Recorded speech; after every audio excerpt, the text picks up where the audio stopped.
the game. This time, Cullen, the only one jumping, and the Stars control the basketball. Don't hold through here, no arms. Aaron Olsen from the three-point land, and he's got it. Oh, that's dangerous, Bob. Yeah, there was no defender out there at all, and Aaron Olsen getting on track early is going to be dangerous. Slick execution there offensively from the Stars. Yes, it was. Nice perimeter passing there from the Titans. Chappelle knocked into the crowd after scoring a big three. There was no whistle. Chappelle just calmly gets to his feet and hustles down to the other end of the floor. Don't hold. The consummate pro, Olsen, into the lane. Knocks it back out to Frank. Hey! Casey Frank has found a three-point shot somewhere along the line. Now, talking about Casey Frank's three-point shot, I had a look at the stats before the game, and he's up in the top 5.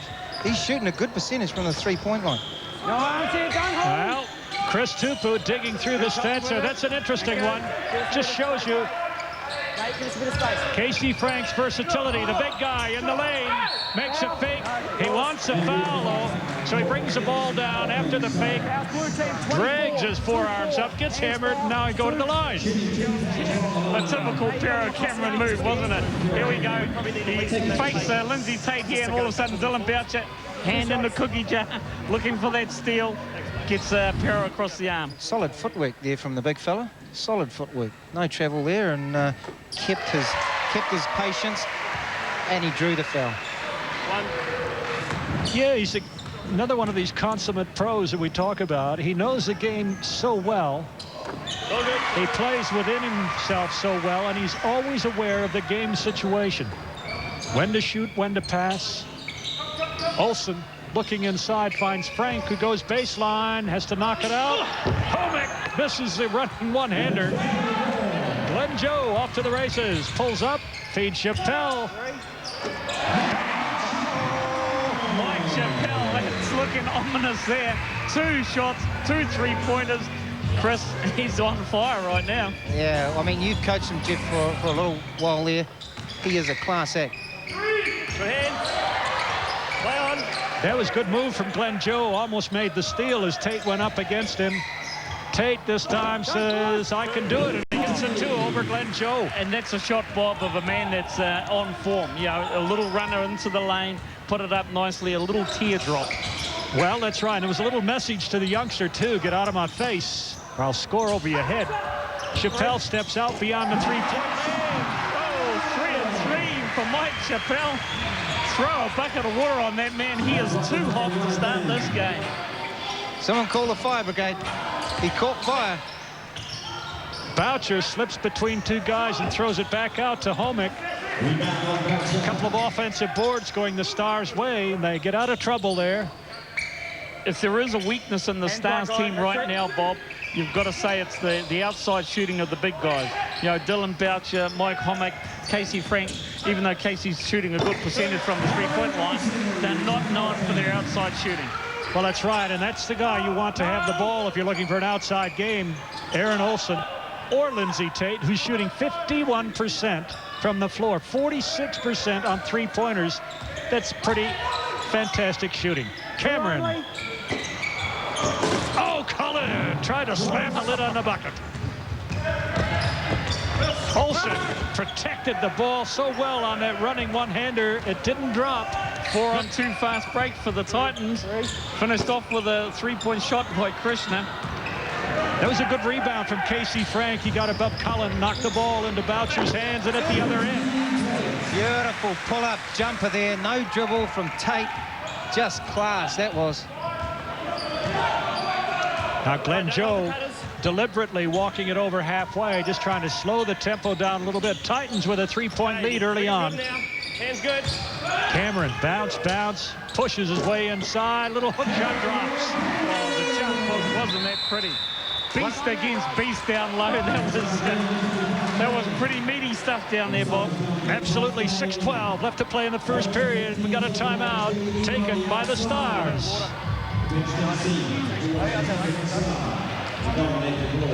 Titans lead by 5, 16-11 early on. We'll go down to the Titans bench and hear if we can hear Steve Agnew. Now we'll go down to the Stars bench. Now we'll swap over to the Titans bench.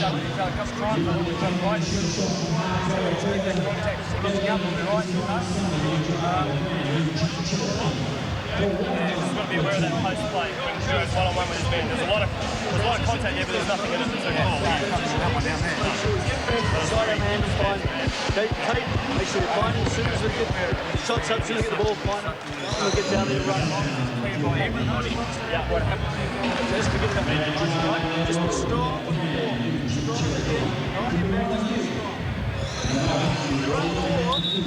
Okay, play about ready to resume, but let's just have a look at Mike Chappell. This guy is on fire. And after the shot, he ends up in the crowd admiring his work. Fantastic. Real sweet shooter, nice technique, effortless. Looks effortless when he shoots it. Yep. And sporting a couple of magnificent earrings, Mike Chappell. I was going to ask what those were. I thought they were tape, but if you want to call them earrings, Bob. Just to protect the ears in the scrum, you reckon? Stars miss the basket, and the Titans rebounded cleanly. Titans by 2. Pero Cameron goes down the lane, tried to hit Cullen. Sneaky little pass was picked off by the Stars. Olsen slams on the anchors. You could hear the brake squealing. Boucher, nice little fadeaway jumper, doesn't find its mark, and Glenn Joe goes high to ignite the fast break. Cullen back to Joe. Good block. Boucher comes from nowhere and saves 2 points. Certainly was. After the missed shot down the other end, Dylan Boucher gets his bat all the way back. Here he goes. Cullen inside to Glenn Joe. Glenn Joe thought he had an easy layup, and all of a sudden nothing there. Underneath, the pass is picked off by Frank. Aaron Olsen brings it over halfway from the three-point line. He misses it. Homick gets the rebound, and the Stars will set it up and work off a pattern. Remember, after every rebound, the shot clock restarts, so the Stars get another 24 seconds. Olsen in the lane, runs into Pero Cameron, bounces off the trampoline, and hits 2. Yeah, and Aaron Olsen, he can do it all. Inside, outside, he's a shooting guard. That last set of play, he brought the ball up as the point guard. And that was a nice finish by Aaron. Well, it was an amazing shot off balance. He ran smack into Pero Cameron, who was pretty stationary. Still managed to get up a reasonably good shot that fell in. Chappell, little move. Free throw line in the lane. He loses a dribble, and the Stars pick up the ball. There's a kick on the floor. We're going to go that way. It's just someone's finger. The stop clock's gone off. Calling a kicked ball while the ball was on the floor. Somebody put a foot to it. That's illegal. But every week we come across one of these calls, don't we, that let the play go. It didn't affect anything. Let the game flow. Well, that's right. Fortunately, not a key part of the game. It didn't slow things down too much. And Casey Frank converts the 2 points on that possession anyway. Nice little bank shot there from Casey Frank. He's going to have to put that one down, guys, tonight. That little 12, 15-footer. He's got to make it. Well, you're right there, Chris Tupu. Casey Frank shooting quite well this year. Up around 50% from the floor. Cullen made the last 2. Tate kicks it back to Homick from the free throw line, and Pero Cameron ignites a fast break. Cullen! Oh, Jordy Cullen. Pero Cameron off the defensive board all the way down to Cullen. Now, Cullen is a centre. He's a centre running the floor, finishing off a fast break like that. That's great. Oh, they got to get a hand up on him, I tell you. Certainly do. Chris Tupu's picked that one. He's been checking the stats, and here's one of the best three-point shooters in the league, believe it or not. Center, number 43 for the Stars, Casey Frank. Just drop the ball on the base, all right? He's number 8 in the league. 46% from the out beyond the rainbow. Delay, Aaron, come on. Just go. Play resumes. The Titans inbound the ball. The Stars have come from 6 or 7 points down here to be leading now by 1, 18-17. Good man-to-man pressure coming from the Stars. Cameron finds Joe inside. Cullen with that left-handed put up. He's got it. Nice move. He's quick. That was too easy for Geordie Cullen. He got the ball in the post and was able to just wheel around Casey Frank. Casey will have to play better defense on that. Yes, here's a man. Already we're seeing the mark that Tate and Olsen are putting on the game. And, you know, in broken play, they're going to be very difficult. Perro goes for a 3. It doesn't go in. And rebounding power inside. The Stars come away with it. Blake Truslove into the game now for the Stars. There's Frank. Oh, say it, Chris. It's your call, mate. There he is again, the big fella. Just knocks down his 3rd three-pointer so far. We're only in the first quarter. Keep it good. Hands right. Keep it right. Cameron in the lane. Right-handed hook shot. Truslove just puts him off. Gets a rebound. The Stars controlling things now with a 5-point lead. 24-19. And they lose the ball out of bounds. Good defense. Offensive error. We've got a timeout taken by the Titans with 2:09 left in the first period. They're down by 5, 24-19. Now we'll go down to the Stars huddle. Kenny Stone, the coach, will be giving them instructions. Something like that, do something stupid, that's warning on it now.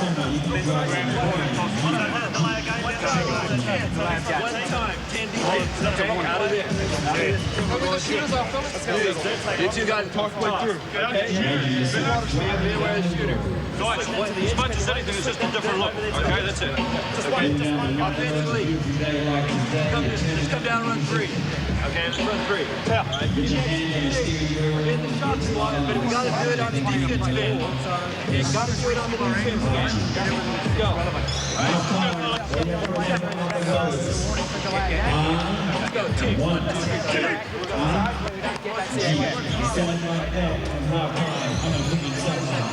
Well, both teams well warmed up now. 24-19 lead to the Stars, and their things have really turned around from them. They were down early by 6 or 7, Jeff Green.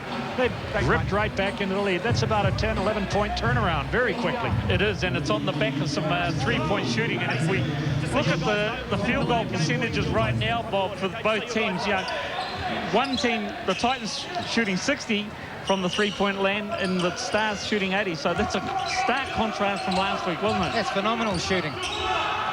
Glenn Joe kicks it out to Mike Chappelle. Hey, he's got another one. I think he's got an X on the floor. His favorite policy. 4 for 4 from that spot. Mark that spot, because I think he's marked it. Great shooting from Titans ace, Mike Chappelle. Lindsay Tate puts up a 3, made his last one. He misses this one, and Collins sweeps it off with his left hand. And a foul goes against Boucher. Can't believe it. Boucher wants to plead his case. His feet were moving, and that's probably what Marvin Anderson has said. His feet were moving, and that's maybe that was probably where the foul came. There was like half a second, half a second of being in the right spot. Just, you know, another little half step, and he's there for that charge. Cullen with that left-hander. Benny Hill pulls down the rebound for the Titans, so an offensive board for the Titans. Hill from a long way. Stan is smiling. There's something wrong with these hoops out here. They're just accepting anything that goes near them, Bob. The 3-point shooting from both teams is absolutely on fire. Well, there's no border police, are there? Anything that wants to get in is coming in, Jeff. Cassidy, around it goes and out. Truslove picks up the loose ball. He gets a little garbage.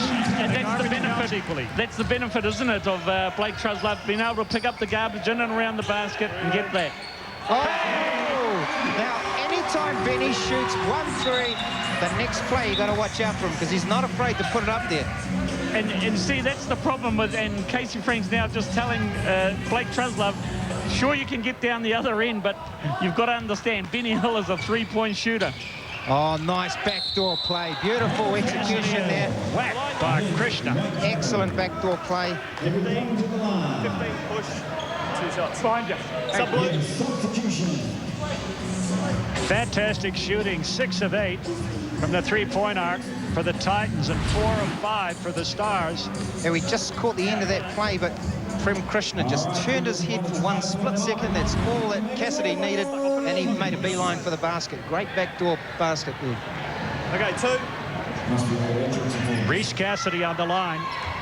As you see, the Stars have given up, surrendered their 5-point lead. There's a half a minute to play in the first period. This could tie the scores again. As we expected, a nip and tuck battle between two premier teams.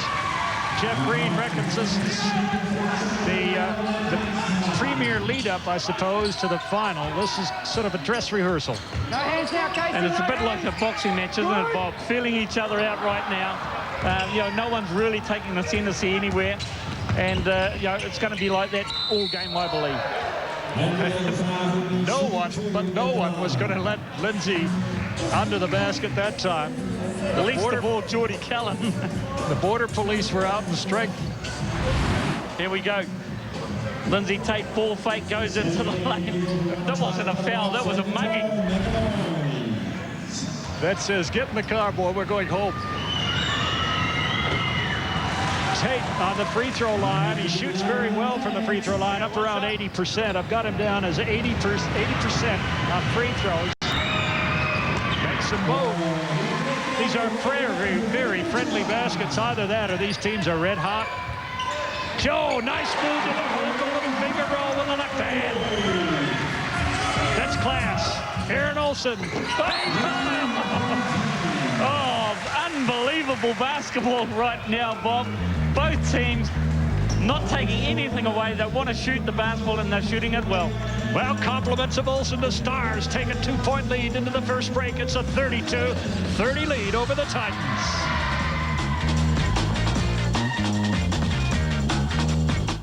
On Shortland Street's winter season. Yeah, who's the new girlfriend? She's Harry's nanny. It could be cold outside, but your favourite drama is hotter than ever. Is it suddenly hot in here? Will they be led into temptation? Can you stop thinking about me? Shortland. 32-31, the Stars finally ended up on top at the end of that first 10 minutes of play. Compliments of a running, amazing one-hander by Aaron Olsen.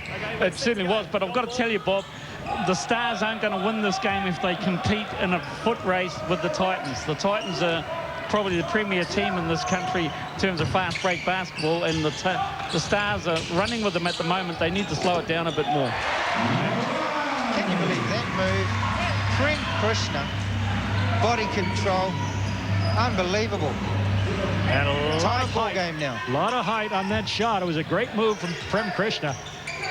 Now, interesting thing here, both of these teams are holding their opponents defensively over the season to under 80 points, right around the 80-point mark.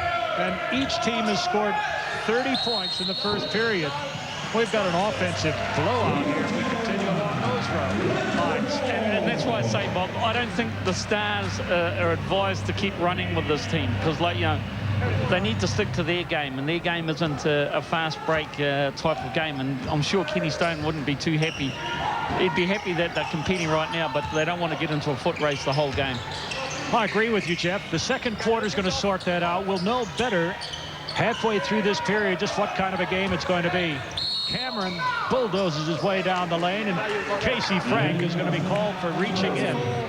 3. It's a hold with the body. Okay. Baseline. No, it's up here. Cameron's a guy you've got to watch all the time. Somebody's got to be busy, and here he is, Casey Frank, trying to stop him. And Casey following him with the body, but you know, and he fouled with the body. I don't know why he didn't get 2 shots. However, Chappelle comes off the screen and nails another jumper. That was only a 2, though, Chris.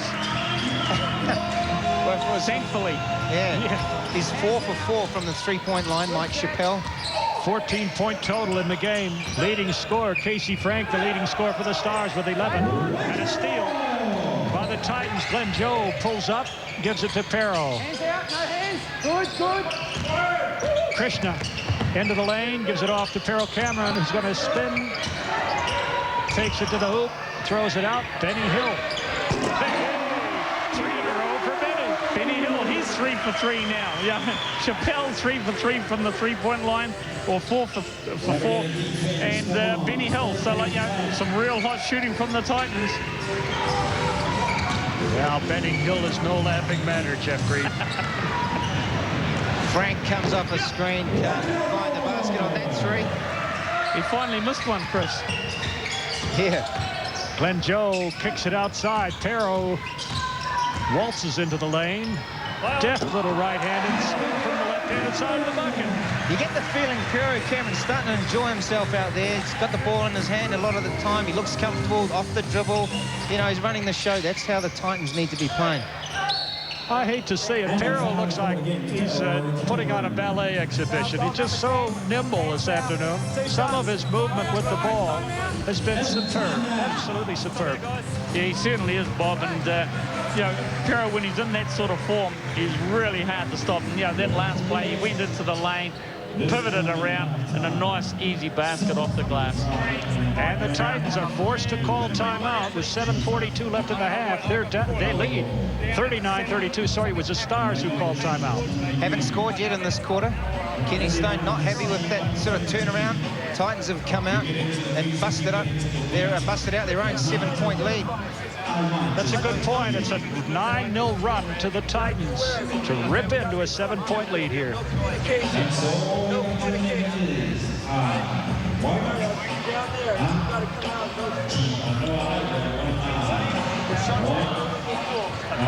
Well, as you see there, Bob, 78% from the three-point line, 62 from ordinary two-point shots. That is really hard to beat. Unless the Stars play some defense, it might be that blowout I was talking about. Well, okay, Coach, and okay, Mr. Tallblack. You're shooting 80% from the three-point stripe. Why bother with anything else? Well, I guess down the stretch, I mean, I'd like to say that they're going to keep shooting that way, and by goodness, if they do, we're going to see some amazing shooting. But in the course of a 40-minute game, chances are they're not going to be, making that kind of percentage. But, hey, as long as they are shooting that kind of percentage and they're getting good looks like they are, it's not like they're forcing these three-point shots up. Which is surprising to me, Bob, because, the Stars are a better defensive team than that. And to give up that many three-point shots in this point of the game is really surprising.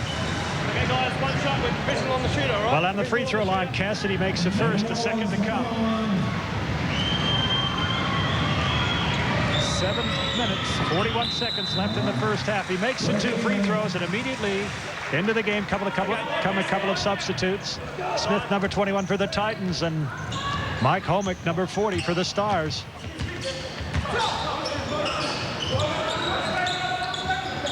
Hands up. Good. Aaron Olsen forces a turnover, got his hand to the ball. Solid D there from Aaron Olsen. Just nice, quick hand in there as Chappelle was about to make his move. And that's the defense I was talking about, Chris, that the Stars need to do, because otherwise the Titans will get away from them. Homick bumping against Benny Hill, spins, puts it up. It's not going to go down. Benny Hill called for a body foul, number 32. He picks up the foul. It's a bit of a mismatch there. I think Homick's probably got a little quicker foot speed, a little more size, height-wise, than Benny Hill, and if that mismatch continues, Homick could exploit it. Yeah, the problem is that Homick's got to be able to nail the basket. Like, he's gone to the line for 2, and it makes it easy if he can hit the basket. So, Benny's not going to be too concerned about that being a non-shooter. Well, great hustle from Cassidy. Almost saved the ball, but the Titans come away with it, and over halfway goes Prem Krishna. Looking for a trap up top. Barrett marking him. Pharaoh Cameron, that sets a massive, massive pick, and Benny Hill misses a 3. Tate pulls down the rebound. Casey Frank, the ball is on the floor, and the Titans steal it straight back. Ross Smith, he's going to fire one from 3. It's run and gun basketball. Your turn, my turn offense as the Stars. Tate slows it up a bit now.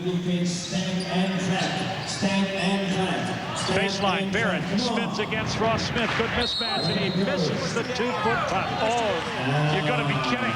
That's a foul on Pero Cameron. And Daniel Barrett has got to thank his lucky stars that he got that one, because, like, if we see the replay, here we go.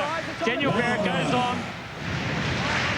And you've got to be kidding me, Bob. I know I don't like to criticise the refereeing, but can you tell me where the foul is? Well, that one's left Chris Tupu's just speechless there. Terrell put out his hand, and there was just a little contact, but nothing to interfere with the shot. But never mind. Barrett is on the line to shoot the free throws. The crowd really coming alive here. The Awamutu event center. Tupu bailed out of that comment. Apparently the referee who made the call is his cousin, so that's all right, Toops. We'll let it go. You've got to be kidding, don't you, Bob? Family, come on, Toops. Make the call. That was a bad one. Cullen down Bloody Nose Lane and bangs straight into Casey Frank, who, while lying on his back, is pleading his case. Ken Coulson will have none of it. Barrett, replaced by Dylan Boucher, comes back into the ballgame. Watch this. Boom. Here we go. Yeah, Casey Frank at the end of that, Bob, just shuffled it a little. I know you're saying that wasn't a charge, but he just shuffled just ever so slightly. And I don't have a cousin out there with a whip in his mouth. Is Chris Tupu still with us? I have to agree with you on that one, Jeff. It was a blocking play. Okay. Cullen makes the first free throw, the lefty. Cullen now with 7 points. The Stars down by 5. Now it's a 6-point spread. It's been a seesaw battle thus far in the first half. 6 minutes to play in the first half of basketball here. A crucial top of the table. Well, not quite top of the table, but certainly upper echelon clash in the NBL here. Remember, the Stars have played one more game and lost one more than have the Titans. Hands out. Cullen tries to put it up. Good block. Oh, that was good officiating there. Well, I'll give it to the referees. Cullen, look at the in-crow look on his face right now. He thought he got fouled, but I thought that was good defense by Casey Frank. The referee thought it was good defense and called it the other way. Yeah, but Cullen heard you talking, and that look was for you, Jeff Breed. It'll be payback time after the game. I know he's not happy with me calling him a ball hog at the moment. Well, he can hog that kind of ball. He went high to get the rebound. The Titans on offense now. Terrell backing in against Homek. Look at the control he has, and a nice little feed to Cullen, who missed the little left-handed shot. Could have put it on the glass. Nice pass, Casey Frank. Big jam. You've got to be kidding me. Casey Frank slams it home, posterizes Mike Chappelle. Here we go. Lindsay Tate off to Casey Frank, puts a poster shot down on Mike Chappelle, the guy that took his spot in the breakers. Boom! Huge play there. Open court. They're dangerous, the Stars. The Titans have got to do a better job, I think, in getting back and locating players. Players like Olsen and broken players, getting open for these threes. And, just basic basketball where they just got to get back. Oh, Casey Frank on a vertical liftoff there. When that second stage fires on that rocket, nobody, but no one in the league can stop that running dunk. Chappelle pulls up and shoots a 3, bounces out, and Homek collects the rebound. The Stars looking to get back into the ball game again. 41-38. They're down by 3. Homek off the glass, doesn't go down, but Lindsay Tate gives it straight back. Second shot goes awry. I don't know, Lindsay, you should have shot it yourself. You may have had 2 points rather than 2 misses. Cullen pulls up and shoots when he's fouled. This time, Casey Frank says, Cullen jumped into me. It'll be interesting to see a replay. And we'll let Toops call this one, Jeff. There we see. Bailed him out, really. We see Cullen driving the lane. Yeah, I think he got a bit on his arm, maybe on his forearm. And anytime the guy's shooting, you just want to keep your hands away from the shooting arm, or his other hand for that matter, because anytime the ref's in there looking at that, they're going to pick it up. Okay. Cullen Couple of free throws to come. 41-38. The tension rises here as these two teams go toe-to-toe. Nothing separating them statistics-wise. Ken Colson. I was on the blind side, on the other side of him when it happened. Okay. Cullen drops down the first one now. Titans 42-38. All right, one shot. We'll just work on it. We're going to work. Okay, okay, we'll work on it, all right? Thanks, guys. The second one coming. He's got it. 5-point lead again. 4.5 minutes, just under 4.5 minutes to play in the first half. The Stars trying to get level again with the Titans. Aaron Olsen from a long way out. He doesn't need much, does he, Jeff? Just a little half step, and Aaron Olsen will be pulling that tray, no problem at all. Yeah, every time a winner, Aaron's going to get that open look. He's going to shoot the basketball. Hey, Perro barges in, misses the shot. Pookie Lendon in the game. Cullen misses another one. He's screaming for a foul, and he's going to be called for a foul as he reaches in, and there could be a technical coming if he doesn't shut his mouth. See the look on the referee's face. Referees Tim Brown, Marvin Anderson, and Ken Colson try to control a couple of very volatile teams here this afternoon, but Boucher and Colson looking very friendly out there. Yeah, I think Dylan's just trying to impart his little bit of knowledge to Ken, just to let him know that, you know, we've got to keep on top of it, Ken. And Geordie Cullen has got to just settle down just a little. You know, he's too good a player to be excitable like that. And, you know, it puts his team out of rhythm as well. Well, he's certainly an emotional player, Cullen. Boucher sneaks in a couple of rebounds. Chris Tupu, I think you've been giving him lessons. Rebounds or free throws. Tied ball game here. 43 all. It's poised, this game. Oh, it's fantastic. Glenn Joe working on the baseline. Little fake. He's not giving up his dribble until he's got somebody to pass to. Lendon from the three-point line. Everybody's in the action. Everyone that's coming on the Titans team has hit a basket. And Pookie Lendon, no, there was only a 2. They gave him a 2. Well, bench production for the Titans has been solid. Benny Hill, and then Pookie Lendon comes off as we see Mike Hommick drop that little jumper that he's got to make. And that's the one that I was talking about. He's got to be able to stick that one inside the keyhole every time he gets it. Cullen. Oh, nice feed. Finds Pookie Lendon. Easy 2. That was great vision by Geordie Cullen. You know, he took the ball into the lane. Pookie Lendon got him behind his defender. Geordie saw that, and a nice assist, Geordie Cullen. Boucher marked out front by Lendon. Goes to the hoop, finds Truslov. Lindsay Tate, a fading one-hander. He's got it. That's just great guard play. Oh, the kid can play. The kid can play. Lindsay Tate, without a doubt, is probably the premier point guard in the league at the moment. Absolutely, Chris, and you know, he's got my vote. When he's hot, and you know, he's really on a purple streak at the moment. And Aaron Olsen tries to take out the television camera.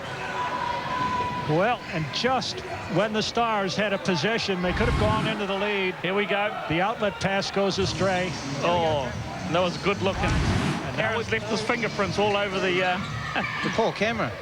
Yep, that thumbprint, the telltale thumbprint on the camera lens. Cameron has got Glenn Joe, a little bit of a Hollywood and Andy Hayden act there. Lindsay Tate, no foul came. You can't believe it. Cameron. At the other end, Glenn Joe tries to force it. Lindsay Tate, we got a 2-on-2 break here. Tate pulls up off the glass, it doesn't go down. And once again, Perro Cameron, the last man back, and Aaron Olsen gets his arms entangled with Perro Cameron's and collects a foul for his efforts. Well, I've got to tell you, Bob, I'm not happy with the way that the Stars are going right now in terms of the running game. You know, they're up and down. They've got 3 fast breaks now, and they haven't converted on any of them. You know, if I was Kenny Stone, I'd be saying, hold it up, guys, and let's try and take our time. Well, I agree with you, Jeff. They've just lost their composure a bit. They've worked so hard once again to get level with the Titans at 47 all.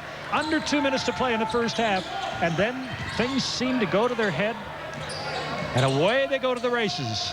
Now Cameron stuck out a foot and tripped the defender, Lindsay Tate. There was no foul that was called. The Stars come away with the basketball, and Lindsay Tate, stutter dribbling is the way up the court. Boucher on the baseline. Gives it off to Tate, back outside. Homek off the glass, he's got it, Jeff. That's a nice move. That was a nice move, Bob, by Mikey Homek, the beast. And as I said, he's got to be able to drop those ones inside, and he did that time. Krishna finds Cameron. Jordy Cullen. Look at the pushing and shoving. We got Homek going against Cullen. Cullen's a left-hander. He's going to spin and go left. No, he takes steps, and there was no call. He went to the glass and gets nothing for his efforts. And there you go, Jordy Cullen still complaining to the referees. Look at the intensity on his face, though, Bob. He really does love the game, but he loves the contact as well. Talk about contact. In a non-contact sport, we've got a lot of bodies clashing out there. What a great mashup. Titans versus the Stars, a very physical game here. Aaron Olson, that's sweet. That's just nothing but sugar. Yeah, that is a sweet shot, and Aaron Olson, when he's on with that sort of shooting form, Bob, is a lovely player to watch. He really is.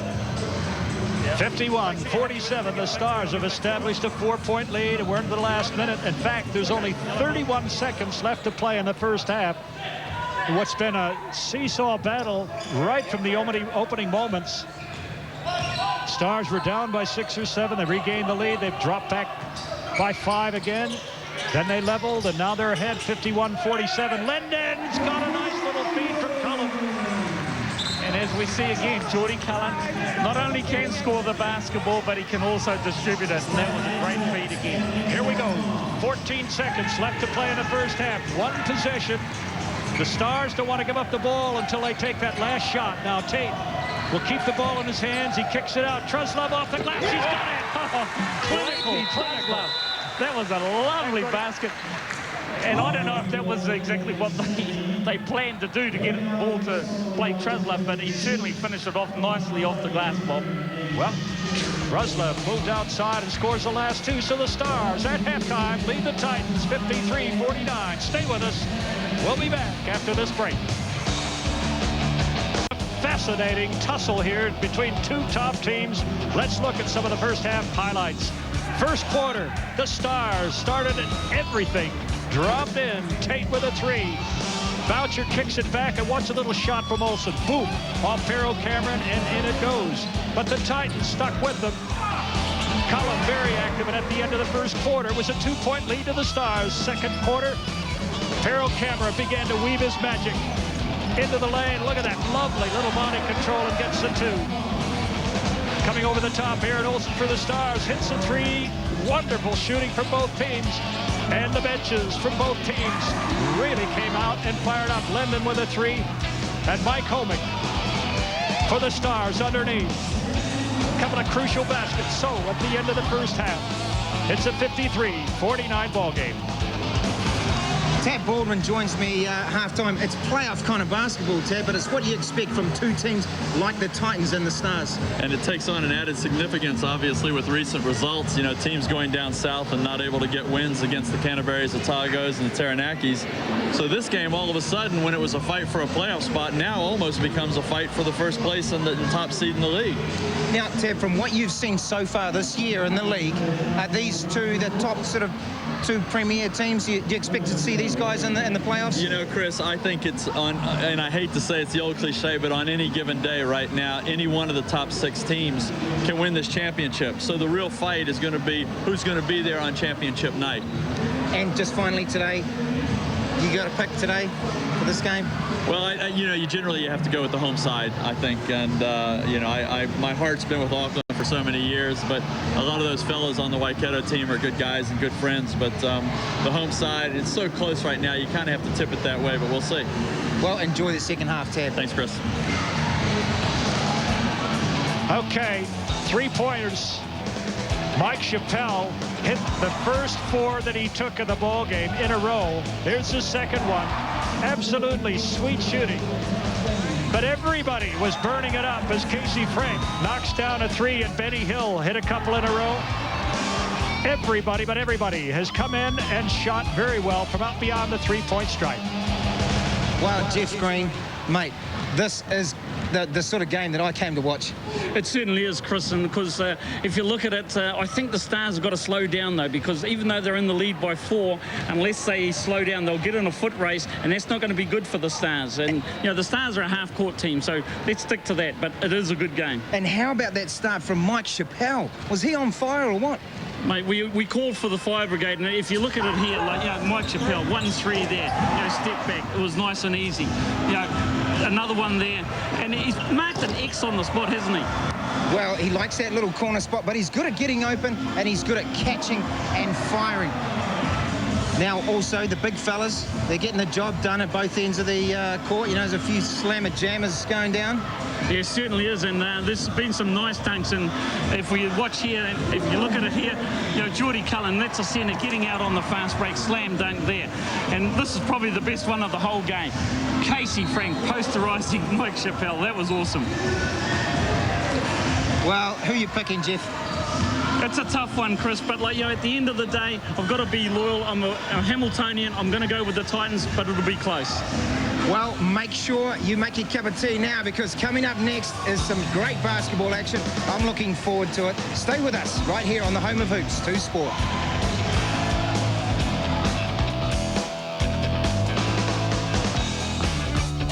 Good doctors are coordinated. Dr. Kelso, that's my pen. Nice grab. Well, I'm a lefty. And punctual. Sorry I'm late. Do you think I got to be cheap of medicine by being late? No, Bobo, you got there by backstabbing and ass-kissing. Maybe so, but I started those things promptly at 8. Oh, that's my pen. Nice grab. I'm a righty. There is a summer, it's all the time, every one of us. There is a summer. A totally indeterminate 20 minutes of basketball in the first half. We've got the Titans down. They're trailing by 4 points, 53-49. We'll check the scores there for the Stars. Casey Frank has been very active, 14. Olsen, 13. Tate, 11. Chappell compliments it at three-point shooting, leads the Titans. And if we check the assists, Glenn Joe, the point guard for the Titans. Yes, that's expected, but look at the player in position number 2, Big Pero Cameron. He is so good. His court sense is amazing. Tate for the Stars leads with 4. And rebounding, it's a battle. The Titans, Cameron has 7, Cullen 5, Chappell 3. Boucher, the do-everything man for the Stars, under the basket that is, leads with 7. And Truslov has come off the bench to get 3, and Mike Homick has 3. We're set for 20 minutes of rousing action here in the Awamutu Sports Event Center, and 4 points separating these teams. But I think the first half was completely indeterminate. And who's going to win this game? Jeff Green and Chris Tupu. Well, me, myself, personally, Bob, I'm going to go with the Titans. I am a Hamiltonian, but like, you know, the Stars, even though they're 4 points up, I don't like the style of game they're playing. You know, they're too much into this foot race with the Titans. And in the fourth quarter, Chris, as you know, as a player with the Titans, you know, that fatigue factor will show out, and maybe the Stars won't come through. Yeah, I mean, this has been a great game for me. It's been probably one of the better games we've had on TV this far. I think the quality of play has been great, and you know, the shooting percentage, as we saw both teams start the game on fire from the three-point line, and they're continuing to shoot around 50% from the field, which is good shooting. Well, the Stars get an offensive board this time. Cullen rakes it off. They had 2 good looks and didn't connect. They could have put the pressure immediately on the Titans by scoring first, and now the Titans get a chance to cut into the lead. Both teams now cool down. They've got to warm up again. It took about a minute and a half in that first half. Collins called for a charge. Yeah, and that one wasn't hard to call at all. You know, Geordie had nowhere to go, and here we go. Casey Frank playing good defense, good positional defense, and Geordie had nowhere to go but through Casey Frank's body. Well, Frank that time got a bit of his own back there, and he draws the foul. The Stars kick it out to Frank, who's a very good three-point shooter, as we saw in the first half. Cullen makes no mistake about whose rebound that belonged to, or that was. For the Stars, Frank is the only player on 3 fouls. Cullen, the only player for the Titans with 3 fouls at this stage in the game. So pretty open in that respect. Stars want to run. Boucher, nice pass off to Olsen, and he finishes it off in grand style. That was pretty fast break basketball. Dylan Boucher, what a lovely assist. And we saw that he is one of the leading assist people in this league, and that was beautifully finished off with the left hand by Aaron Olsen. Cullen spinning to his left there, nice little move, gets a little finger roll. Anytime he catches the ball, he's definitely looking to score, isn't he, Jeff? I mean, I know you think he's putting the ball up a lot, but he is a threat. Oh, and absolutely, Chris. And you know, he's got to keep shooting the basketball. There's no two ways about it. You know, he is a scorer. But he does a lot of other good things in the team as well, which I like. Well, Chappelle made a nice block, but the ball goes straight back to the Stars. Tate out front. Little razzle-dazzle on the dribble, little fake, and he throws the ball away. But it's saved. Aaron Olsen puts it off the glass. He had to put it up. Time was running out on the shot clock. The Titans collect the ball. The Stars with a shaky start here. However, Cullen went for the hoop. He went for the swish instead of putting it on the glass. Normally, Chris Tupu, you'd like to see a guy on a layup use that backboard. Yeah, probably at this stage of the game, probably an ill-advised shot, to be honest. His teammates are still down here, but again, hey, like Jeff said, he's a scorer. He's a high-emotion player, is Jordy Cullen, being marked by Dylan Boucher now. He was in the lane, he wanted the ball, goes back to Cameron. Big Piero Cameron. He's not going to miss too many from that range. Good three-point shot, squared up nicely, and easy basket. Yep, Cameron, very good, deadly from outside, especially as the game gets closer and things hot up. And Casey Frank says, what you can do, so can I. Well, he answered the question, as he has done throughout this game, and drills yet another three-pointer. Frank having a whale of a game. Casey Frank leads all scorers now with 17. Aaron Olsen 15 for the Stars. Chappelle, the man with the ball, leads the Titans. Pero Cameron. And there's another question being answered. Pero Cameron, back-to-back threes. Well, the shooting in the second half, apart from one like that, has been pretty much what we saw in the first quarter, which was, I think, the first 4 three-pointers that went up all went in. Very friendly rings here. Well, the Titans are still shooting 60% from the three-point line. As we see Cameron, kicks it out. Chappelle misses it, but Cameron right there to get the rebound on the weak side. And the Titans get another 24 seconds to play with it. Krishna comes off a pick. Slashing to the basket. Chappelle looking for Cameron underneath.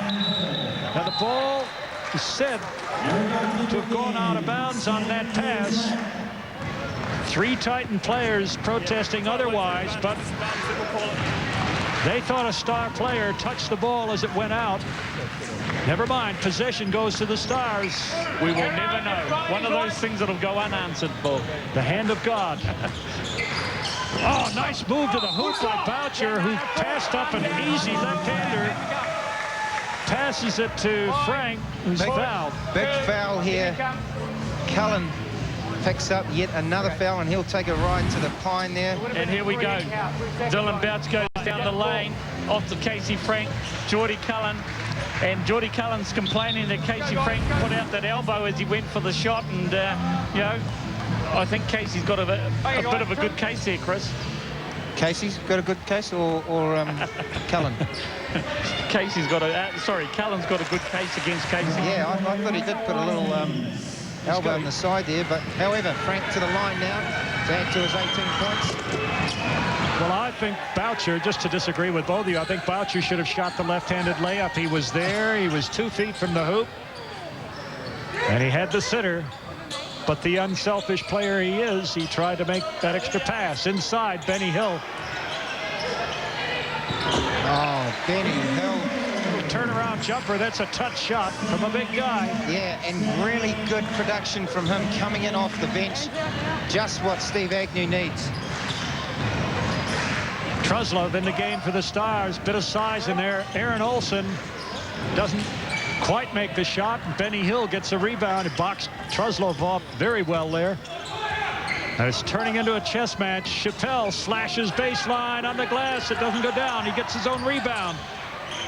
Turnaround jumper, and it's still not there. And pushing from behind is Pero Cameron. Not the way I was trying to grab. I thought still looking up, nothing down there. Well, Pero Cameron, how many fouls is that on him now, Bob? 3.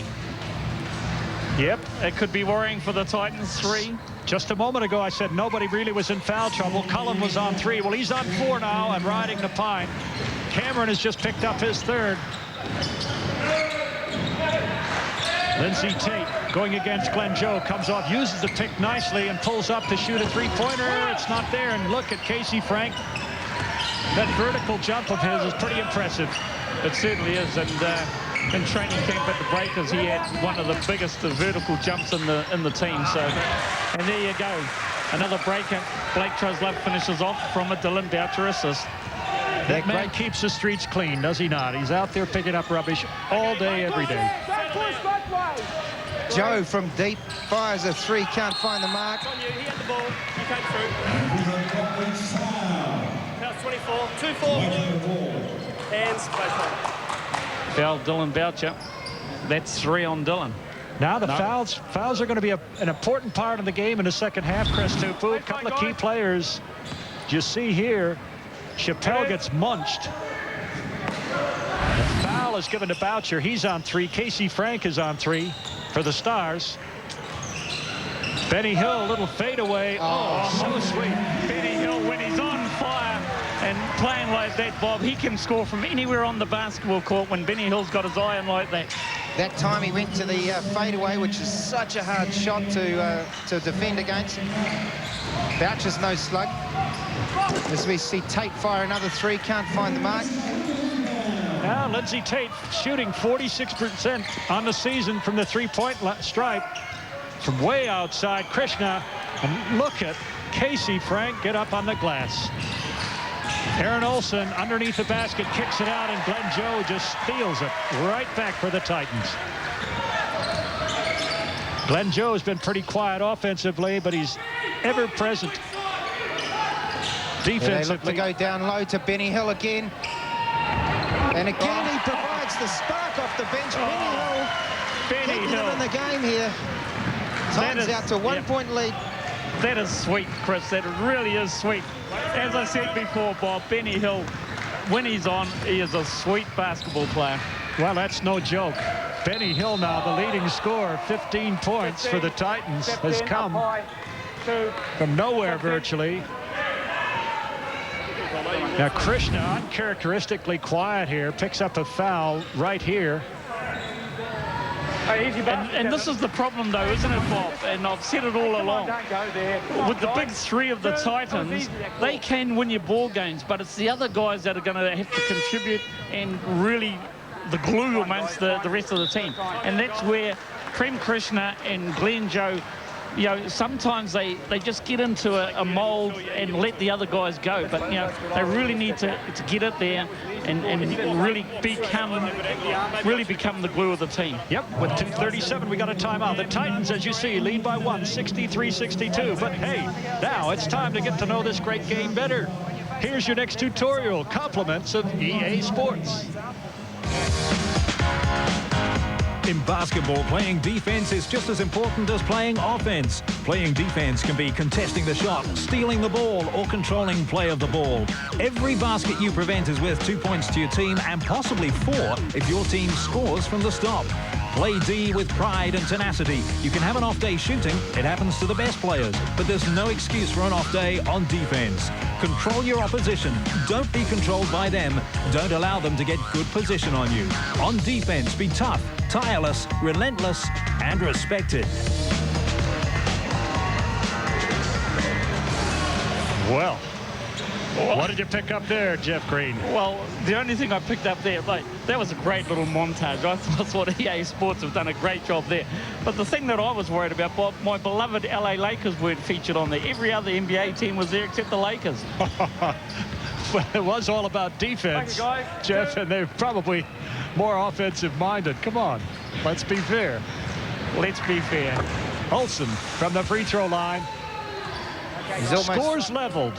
Almost up to his average, Aaron Olsen. Misses a second free throw. The rebound goes the Titans' way. So we played almost 3/4 of basketball, 28 minutes of basketball, and the scores are level at 63 all. What a feast, as we predicted, Jeff Green. It certainly is, and both teams haven't disappointed us at all. And as Chris said at the halftime, it's really good to see a good quality basketball game, and there's a quality basketball player. Cameron goes to the basket. Easy one off the glass, Chris. Yeah, not just going to the basket, but from outside the three-point line all the way for a nice little runner off the glass there. He handles the ball so well off the dribble. He throws passes you wouldn't believe. And there's that man again, Blake Truslove, picking up all the rubbish. I've got a new nickname for him, Bob. From now on, Blake Truslove is the Womble. Don't the Wombles pick up all the rubbish? Okay, Jeff. He's a big man. You're going to have to front up to him. Oh, yeah, I know Blakey well, so I don't think you'll mind the name Womble too much. Well, let's hope not. Comes up with a big defensive rebound again, Blake Truslove, doing the job at both ends. 65 all. Couldn't be closer. Truslove gives it off to Boucher. Goes down the lane, and he draws a foul from Chappelle and makes a basket. Yeah, very nice basket. That was very nice basket. Dylan Boucher going to the basket nice and strong. And here we go. He gets it in the rhythm, goes down, throws up the little right hooky. Great job from the tall black, Dylan Boucher. Well, it was a ray of sunshine coming through the roof of this place as Boucher shot that, I'm sure. In a drop, and he picks up the third point on that play with a free throw. And the Stars by 3, 68-65. We're into the last minute and 20 seconds in the third period. They've had a few leads throughout the game. The Stars, as we see Pirro just take his man down low and kiss it off the glass. But the Stars, as I said, they've had a few leads, but they haven't been able to hold them. And they're not going to hold it when Pirro Cameron's in that sort of offensive mood. Boucher tried to flip it back to Truslove, who wasn't expecting the pass. It's a little bit too much. Now, why wouldn't you just do exactly what you did before? Cameron hits three, but you could just set him low. Benny Hill gets the putback. You could put Cameron low, clear out one side of the basket, and let him go one-on-one against anybody who's marking him. And that's what, with the offensive mood that Pirro's in, that's exactly what you'd want to do. But you've also got to look at someone like Benny Hill, who's also just come in and just played on fire. Well, Daniel Barrett has come into the game for the Stars and immediately brings his own brand of enthusiasm. Takes the ball in the paint, spins, puts up the one-hander, and he's fouled in the act. The basket doesn't go in. Yeah, here we go. Daniel Barrett, he's one of these young players in this league that he really has a nice game. He set out last year with an injury, and he's come back this year. And I know Tab Baldwin, the Tall Black coach, has had a lot to do with him. And you know, Daniel is one of those quality young players we've got in this league, Bob. Having said that, he misses the easy thing. Well, probably just feeling the pressure a bit after that little little introduction from Coach Jeff Green. Now Barrett's relaxed. You can see the smile on his face. The next one will go in. Oh, no, we've got a baby on the floor. Okay. It's a family affair here. Awamutu. Play stops. The floor is cleared of all the spectators, tall and small. And Barrett misses free throw number 2. He needs to go see the shot doctor, Chris Tupu, from the free throw line. That's money for Jam, isn't it? Especially at this stage of the game. See if they get the ball back down low to Benny. Chappelle's going to take it all the way. Chappelle is called for a charge. And all 3 referees called that in tandem. And I think you'll see on the replay that there's going to be no hesitation in this one, Bob. You're in. Here we go, Chappelle. They had no options down low. Casey Frank stepped to the dotted line. An easy call for all referees concerned. Well, I'll tell you, being in Casey Frank's position in that situation, that's a tough way to earn your salary. taking charges from guys like Chappelle, Pero Cameron, Geordie Cullen. Ouch. Ouch and double ouch. It's got to be done, Bob. Job's got to be done. Yes, you're right, Chris. We have 2 shots. Okay, release the ball and then make the Ball's contact. released, so it's no team control. 2 shots. Contact came after the ball was shot. Casey Frank is on the line to shoot 2, and the Stars trail by 1, but could end up leading. Compliments of these 2 free throws. Casey Frank, he's a pretty good free throw shooter, so that's the first one in the bag. And this is at the death knell of the 3rd period. 2 seconds left to play. Clock won't start until somebody in bounds touches it. Glenn Joe sets himself, throws it the length of the court virtually, and does not go in. So at the end of 3 quarters of play, the Stars clinging to a 1-point lead still, 70-69. You all came out with that call. There's a good shot of the Stars. We'll go down to the Stars bench and see if we can hear what Coach Kenny Stone might be saying. Now, this is what we've seen so often, the 2 coaches standing outside, allowing the players to have their talk, Jeff Green, and then they'll step in and unburden themselves of all the thoughts they need to get across. Yeah, and it's a good time, Bob, for the assistant coach to be able to give up some information that probably is needed from the head coach, because quite often the head coach doesn't see what's happening, and the assistants are there to do that. If they're going to send that eyeball, he's in the squeeze. Squeeze on that.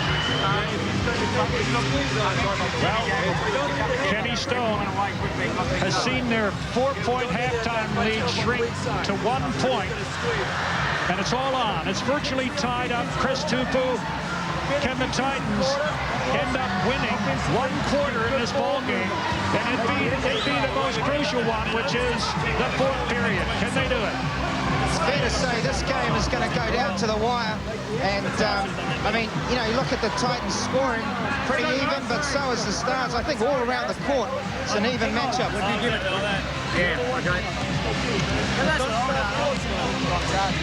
Here's our action man, Pero Cameron. This guy does everything, as you will see. Chappelle kicks it out, so Cameron lights it up with a 3-point play. You often think of big men not being very versatile, but not this. Look at this. This is ballet. The ballet of basketball, as demonstrated by Big P. PC. Again. Ball's out of their hand. Is that P for Premier or Pero? Both, I suppose, Jim. It could be anything, couldn't it, Bob? The way that Pero Cameron plays this basketball game at times, it really does make it look easy. And, you know, some of that montage there just showed how easy it is for Pero at times. The Titans down by 1. They trail by 1. They trailed at the end of the 1st period by 2. They trailed by 4 at the end of the halftime. They now trail by 1 point at the end of 3 periods of play. There's 10 crucial minutes left in this crunch match. Near the top of the table clash in the topsy-turvy NBL. Don't go away, man. We've got lots of basketball left. As Toops often says, right here on the home of Hoops. Well, Bob, this is exactly what we've been waiting for, haven't we, every Sunday afternoon, to see something, a titanic battle like we're having. It's going back and forwards, it really is. And this is some quality players, as Chris said before. There's breaker players that play in the Australian National Basketball League. You've got Tall Blacks out here. You've got guys that should be knocking on the door of the Tall Blacks. You know, it all says a great game, and they haven't disappointed. Titanic battle indeed. This is Star Wars, Jeff.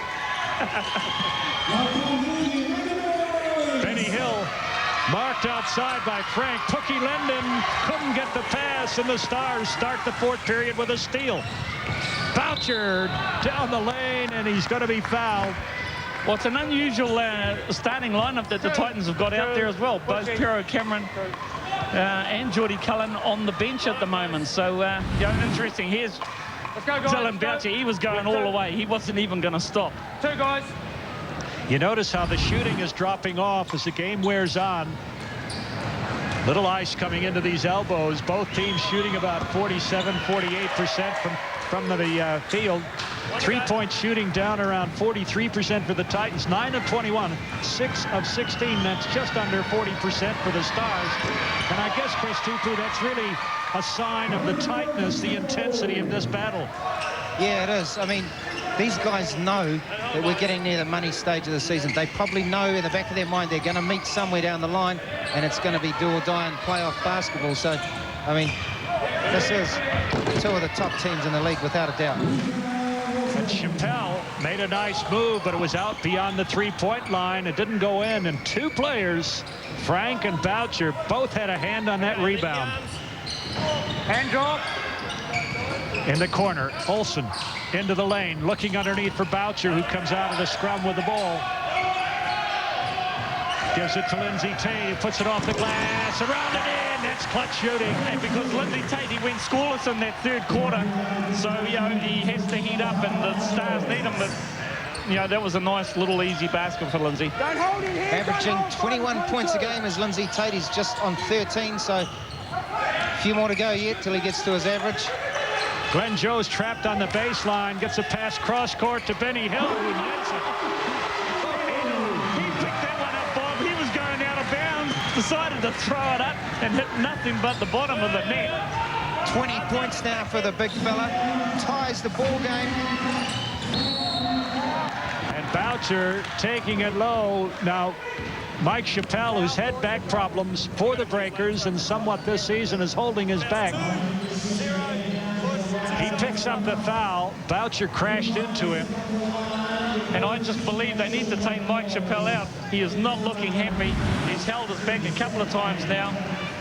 And then there, Dylan just got him in the lower back at the end there. That doesn't help either. That's right. He's having problems there.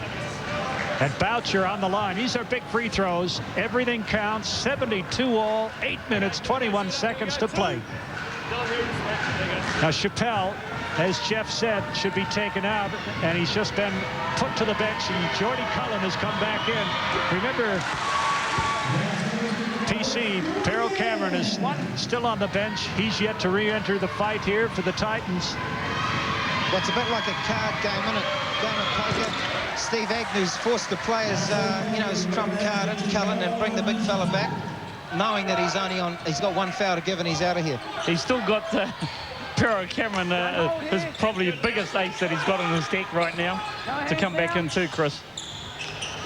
Cullen comes off the bench and makes a nice little baseline move. Cool as a cucumber and puts down two. I don't know about you, but oh, look at that. Yeah, that was beautiful basketball play. Backdoor play. Dylan Boucher saw his defender turn his head. He went to the basket. Casey Frank found him with an easy pass. Oh, Benny Hill trying to find Cullen underneath, throws it out of bounds. Well, Benny's tired. He's asking for a sub. You know, he's done his job. Benny Hill with 20 points. He's done more than his job. He's sort of the unexpected find today. Lindsay Tate just couldn't put the ball in the hoop. And the foul is going to be a number 8 blue, Blake Truslove, following up the shot, the missed shot from Lindsay Tate. Lindsay's Here we go. He's gone off. Blake Truslove went over the back of Benny, well, sort of climbed over the back of Benny Hill. Now, this is a bold move by the Titans to bring back Mike Chappelle. I'm just not sure if that's really required, Bob. You know, we'll keep an eye on him for his back, but you don't want to hurt an athlete in the long term. You want to, you know, short-term gain is not always the way to go. Well, Jeff, they got the big team in now. They've got Cullen, Cameron, Chappelle, Glenn Joe, and Prem Krishna. It's their starting lineup, and Glenn Joe misses a shot, but Cullen right there to get the putback. Jordy Cullen showing why he was player of the week. Just getting out there in amongst it. And twice already this season, Cullen has been player of the week. He averages 30 minutes a game playing-wise. Oh, some great D there from Krishna. Yeah, crucial there. Jeff Picks up a steal off Olsen. Check your pocketbook, Jeff. Prem Krishna, you know, he's really a great defensive player. There's no two ways about it. Oh, Boucher just anticipated that so well, and he got there before the pass to pick it off. These two have been teammates for a long time, and I think Boucher just read Krishna's mind. Okay, elbows out. 11 seconds on the shot clock. Olsen up the glass with a left-hander. The ballet of basketball continues. That was pretty, Chris, too. But did you see that left hand? He changed this from his right to his left hand. That was beautiful. Olsen now with 18 points in the game off a flying left-hand layup. Puts the heat back on the Titans, down by 2. Chappelle has got it, and he's screaming for a foul. There was no call, but he did get the 2 points.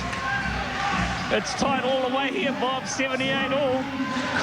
You couldn't ask for better. It's so tight, it's squeaking like a new pair of shoes. Boucher. He doesn't often shoot from out there, and he misses a shot, and Cullen ends up with a rebound. Gives it off to Prem Krishna. Immediate impact there, Cullen. Really, picking up a couple of boards, making a couple of baskets. Cameron's back in there, and they're tied up. So still very much anybody's game here as we see Krishna pull up from deep. Yeah, Krishna had a thought. It wasn't a very good one. Probably a bad decision there at that stage of the game. Truslov saves it, almost a turnover. Inside, Truslov against Pero Cameron. Knocks it outside to the big center who can't find the hoop. Glenn Joe knocks the ball out of bounds, and the shot clock is reset at 24. And we're coming to the 5-minute mark in the 4th period. 78 all. What a game. It certainly is. What a game. There's no two ways about it. And either team right now can win this game, Bob. That's the key. Any team can win. And it's all going to get down to maybe a turnover, maybe a good defensive play, maybe a great shot. Well, what are we going to do if we go triple overtime like one of the NBA playoff games the other day? Pistons lost in a triple overtime game. Amazing stuff. Cullen throwing those elbows as he brings down the rebound. The Titans now a chance to take the lead. Mismatch down low there. Olsen's on Chappelle. Can they get him the ball? Big mismatch. Olsen almost forces a turnover. He's double teamed and he throws the ball off. Dylan Boucher, the Stars pick it up. We got a charge at midcourt from Krishna. Oh, this is going to be charge out of Lindsay Tate. This is going to be good if we can see this on replay, Bob. That's crucial. That's what I was saying before. It could be a good one. Kenny Stone is horrified at that call. Yeah, I'll give it to him. There was good defense. Yeah, Kenny Stone, there's no reason to be horrified, Chris. There was a meter separating them. I think his feet were stationary. And Ken Colson, the man with the whistle, seems to agree with us. And that's exactly what Ken Colson's saying and explaining now. That, he had a ton of time for him to adjust to that. And our camera's got the right angle on that. And we were able to see that was indeed a charge. Here we go. Lindsay Tate had his head turned. He didn't see where Prem Krishna was. Prem Krishna was set with 2 feet on the ground. Didn't move. Bang. Well, a timeout has been taken by the Stars just to cool the players down. There's 4 minutes, 40 seconds left to play in this crucial encounter between the Titans and the Stars.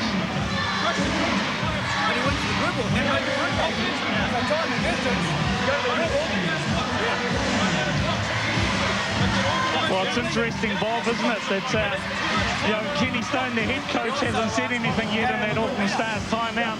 Tim McTammany laying down the law there for the Auckland Stars. We always find interesting things in the statistics, but listen to this. The Titans have shot 6 out of 3, 6 for 6 from the free throw line, 100%. They've only had 6 free throws. But look at the Stars. 18 of 26. They've gone to the stripe and shot 26 free throws. They're shooting 70%. And it would only take another 4 or 5 of those, and they would be looking pretty comfortable given the context of the game. Given the context of the game, and Chris Tupper would know this more than anyone, being a career shooting percentage of over 90%, Chris, the Stars would be leading this game if they nailed 1 or 2 more free throws. Yeah, well, that's just not good enough. 18 out of 26. I mean, that's a lot of points going begging, and in a Titan counter like this, crucial. And the Stars are really having to rely on free throws, 26 of them versus only 6 for the Titans. Glenn Joe, the point guard, has to give the ball up now. Cameron left alone underneath. Cullen spins and the ball is knocked out of his hands cleanly by Casey Frank. Big defensive play. We've got it on the ball. We've got it on the ball. That just shows you the class of Cameron, though. He spotted the man open under the basket. Gives him a great pass right here. Boom. Yeah, absolutely. And he looked around for the cutting. Glenn Joe wasn't there and gave it up.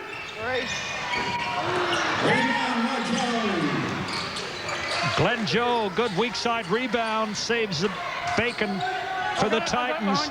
16 seconds on the shot clock as Chappelle comes high and gives it back to Cameron. Little fake. He's just playing so well. Prem Krishna, you know Chris Tupu. Prem Krishna is a big game player, and he stepped up with the big three right there. Huge three. But how about Cameron just controlling the players? We see Tate try and answer the question. Just a little short.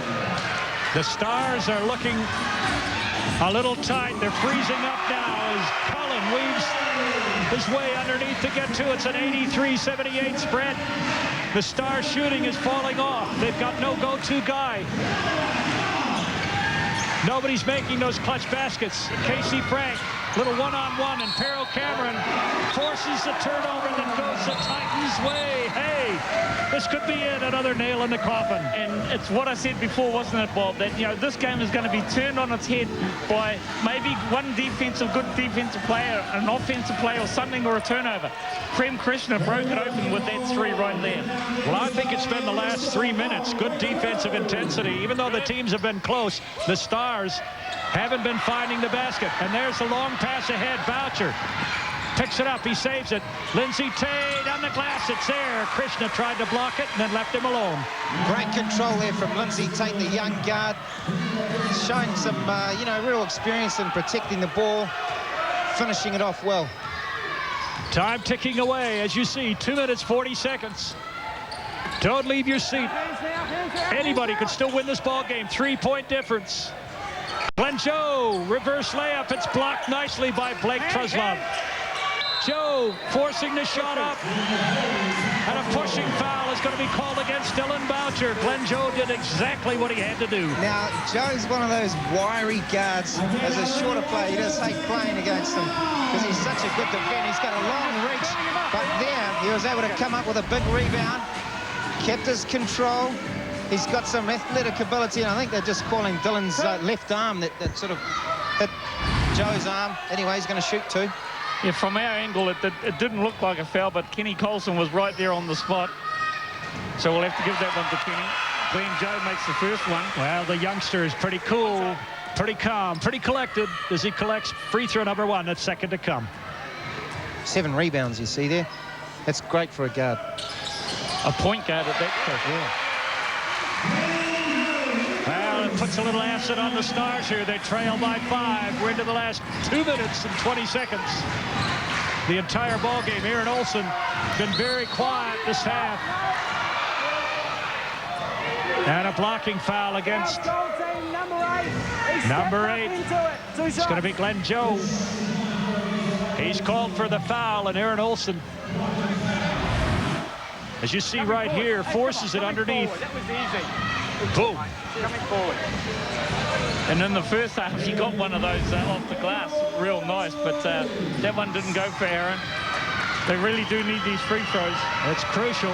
It's crucial. There's the first one. That's 19 of 27. 70% from the free throw stripe. Normally, for a team to be shooting 70% in a game, you'd say, yeah, not too bad. Pretty cool customer on the line.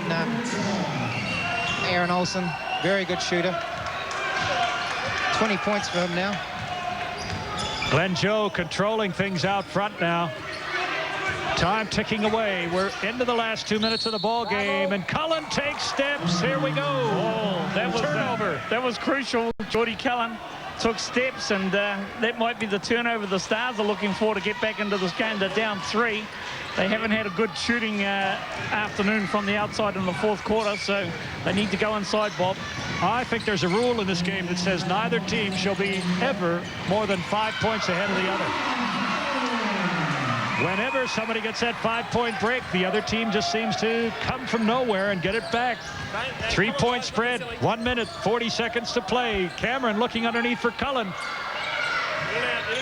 Chappelle slashes to the basket, shooting off balance, and he's going to be fouled. He finally gets one, a foul, that is. It's been looking at the refs for all night, but Chappelle there, he'll go to the line for 2. Well, sometimes all that talking and grimacing pays off in the last stages of the ball game. This time the call goes Chappelle's way, and he's on the line. Normally a very steady customer. He goes down the lane. Aaron Olsen's all in his face. He just throws up. It wasn't really a shot. He sort of threw it up looking for the foul cross. Yeah, well, he knew he was going to, you know, get fouled. But talking about the game break, for me, at the moment, Prem Krishna's three-pointer, that, if the Titans go on to win, it was a real turning point in the game for these guys. Well, you're right. If there is a turning point, one play, that would have to be it. That three-point shot really, I think, put a bit of doubt in the minds of the Stars players. And after the missed free throw, a 4-point spread, 1 minute and 15 seconds to play, the Titans come up with an offensive board off a missed free throw. Inexcusable. And Chappelle launches it, and they get another offensive board. Time running out for the Stars. The Stars need a timeout right here, Bob. You know, they've missed two defensive rebounds. The Titans have been able to control the game with this 4-point lead and run the clock down yet again. And they want to use up as much time as they can. They're 4 points ahead. That's 2 possessions. Chappelle's got it. That's a game breaker. That's the ball game right there. 6-point lead, 43 seconds to go. You're not going to see the Stars come back from that, Bob. I don't care who you are. You're not going to right, Jim. The Stars have managed to get in a timeout as soon as the shot went in. 43 seconds to play. Just after this shot, switch. And that was nothing but the bottom of the net right there. And it's been 2 3-pointers. I pointed out before, you know, with Prem Krishna, he hit that 3 that broke the game open. That gave the Titans their first 5-point cushion. And then all of a sudden, we've got now Mike Chappelle getting out there and putting a real nail in the coffin. All we need now is someone with a hammer to shut it. Well, that's right. Chappelle's shot counted 2, but that stretches the Titans' lead to 6 with 43 seconds to go. Now, theoretically, still possible for the Stars to win, but I don't think they're going to come back from this, Jim Graves. I think the Titans just have too many cool heads on their team. They're not going to give up 2 or 3 possessions easily so the Stars can get back into this game. And it's going to take some fantastic 3-point shooting on their part to do it. It certainly is, Bob. And right now, I don't believe that the Auckland Stars have the shooters to be able to put a nail in the coffin. Sure, they've got Aaron Olsen and maybe Lindsay Tate, but Lindsay hasn't hit a 3-pointer in the second half. So, you know, they've gone very cold from the 3-point line, and it's going to be interesting to see what they do. But they really do need to score quickly, foul quickly. That's the key for the Stars. The clock is against them. That's their enemy. Well, you're right. Here we go. The Stars now really under pressure. Got to score quickly, get the ball straight back and score again. They're down by 6 points. The Titans really in the driver's seat now. Aaron Olsen immediately double team. Treslov underneath gives it to Craig. Little scoop. That gives them 2. There's still 4 in arrears. And the Titans can use up 8 seconds, bringing it over halfway, and they're fouled immediately by Casey Frank. It's a good foul, but it really puts your destiny in a free throw, the hands of the guy shooting free throws. It certainly does, Bob. And the point there, though, was that the Stars took too long to get a shot off. You know, they had 43 seconds, and they were looking for a 3-point shot. Aaron Olsen got the ball out there, but he wasn't able to get a shot off, and then he got it to Blake Truslove, who wasn't going to shoot the 3 either. So they ended up with a layup, and then they took at least another 5 seconds to foul, so it wasn't good enough. Pero Cameron just has a hammer in his hand, and he's just tapping away at that coffin. Just gently tapping away. The lid's getting tighter and tighter. 18 seconds to play, 90-84. Barrett loses the ball. It's on the floor. Aaron Olsen scrambles to get it, and he takes steps. That's over halfway, and then turnover goes the Titans' way. The Titans are going to get 2 points out of this game. 11 seconds to play, and they've come from, well, not really nowhere, but they haven't led at any stage. At the end of the first period, the second period, or the third period, the Titans were in arrears behind. But you predicted it. You and Toops really called it. hometown lads that you are, you said it's going to be Titans in the end, and so it looks as it's going to be. The weakness in the Stars game, I believe, is their outside shooting. Unless Aaron Olsen and Lindsay Tate get help from someone else, you know, teams are going to be able to exploit that in the playoffs. Having said that, I still think they're going to be in the finals. Yeah, they look a class outfit. They will have learned something, I would hope, from this game. Now, reaching in from behind is Daniel Barrett to commit a foul and again stop the clock. It's on 9 seconds. But hey, it's just about finished. Let's go, guys, let's go. And the Titans are not going to surrender a 9-point lead. In fact, they're going to increase it here with Krishna on the line, shooting 2 free throws. Yeah, Bob, you know, you're at home now. You've got to pack the table away, put the jam in the cupboard, the butter in the conditioner, put the jelly away, the ice cream away. It's all over. Put the cat out. Turn the lights out. Well, Krishna makes it 2, and it's a 92-84. The score looks far more lopsided than this game has been, and another steal. 3 seconds, 2 seconds. Glenn Joe is held out front by Blake Truslove, who's wearing a jersey that says Clark on it. Don't be fooled, that's Blake Truslove. And Blakey has got his pocket pick by a point guard. You know, Blake Truslove, 6'10", trying to dribble against a point guard in Glenn Joe. Glenn picked his pocket, and Blake had nothing else to do but mug him. Well, mosquitoes even bother water buffalo, Jeff. And Glenn Joe makes a free throw to shove the lead to 9 points. And the waning moments of this game. And the league continues to be very topsy-turvy, but suddenly, up pop the Titans. Still have played fewer games than most teams, and they'll go to the top of the table. They'll be tied with the Jets after this win. A 10-point victory over the disappointed Auckland Stars, who led by 2 at the end of the first quarter. They led by 4 at halftime. They led by 1 at the end of 3. But in the end, the Titans too much for them, and it's a 94-84 victory to the Titans. Well, you've got to say, Bob, don't you, that the Titans all of a sudden took the game by control with a Prem Krishna 3-pointer. And then all of a sudden, it was out to a 5-point lead, and then the Titans didn't give it up. Well, a fascinating struggle, and Chris Tupu has more courtside. Well, you had to work for that one, Prem, but feel good? Yeah, definitely. You know, that was a battle.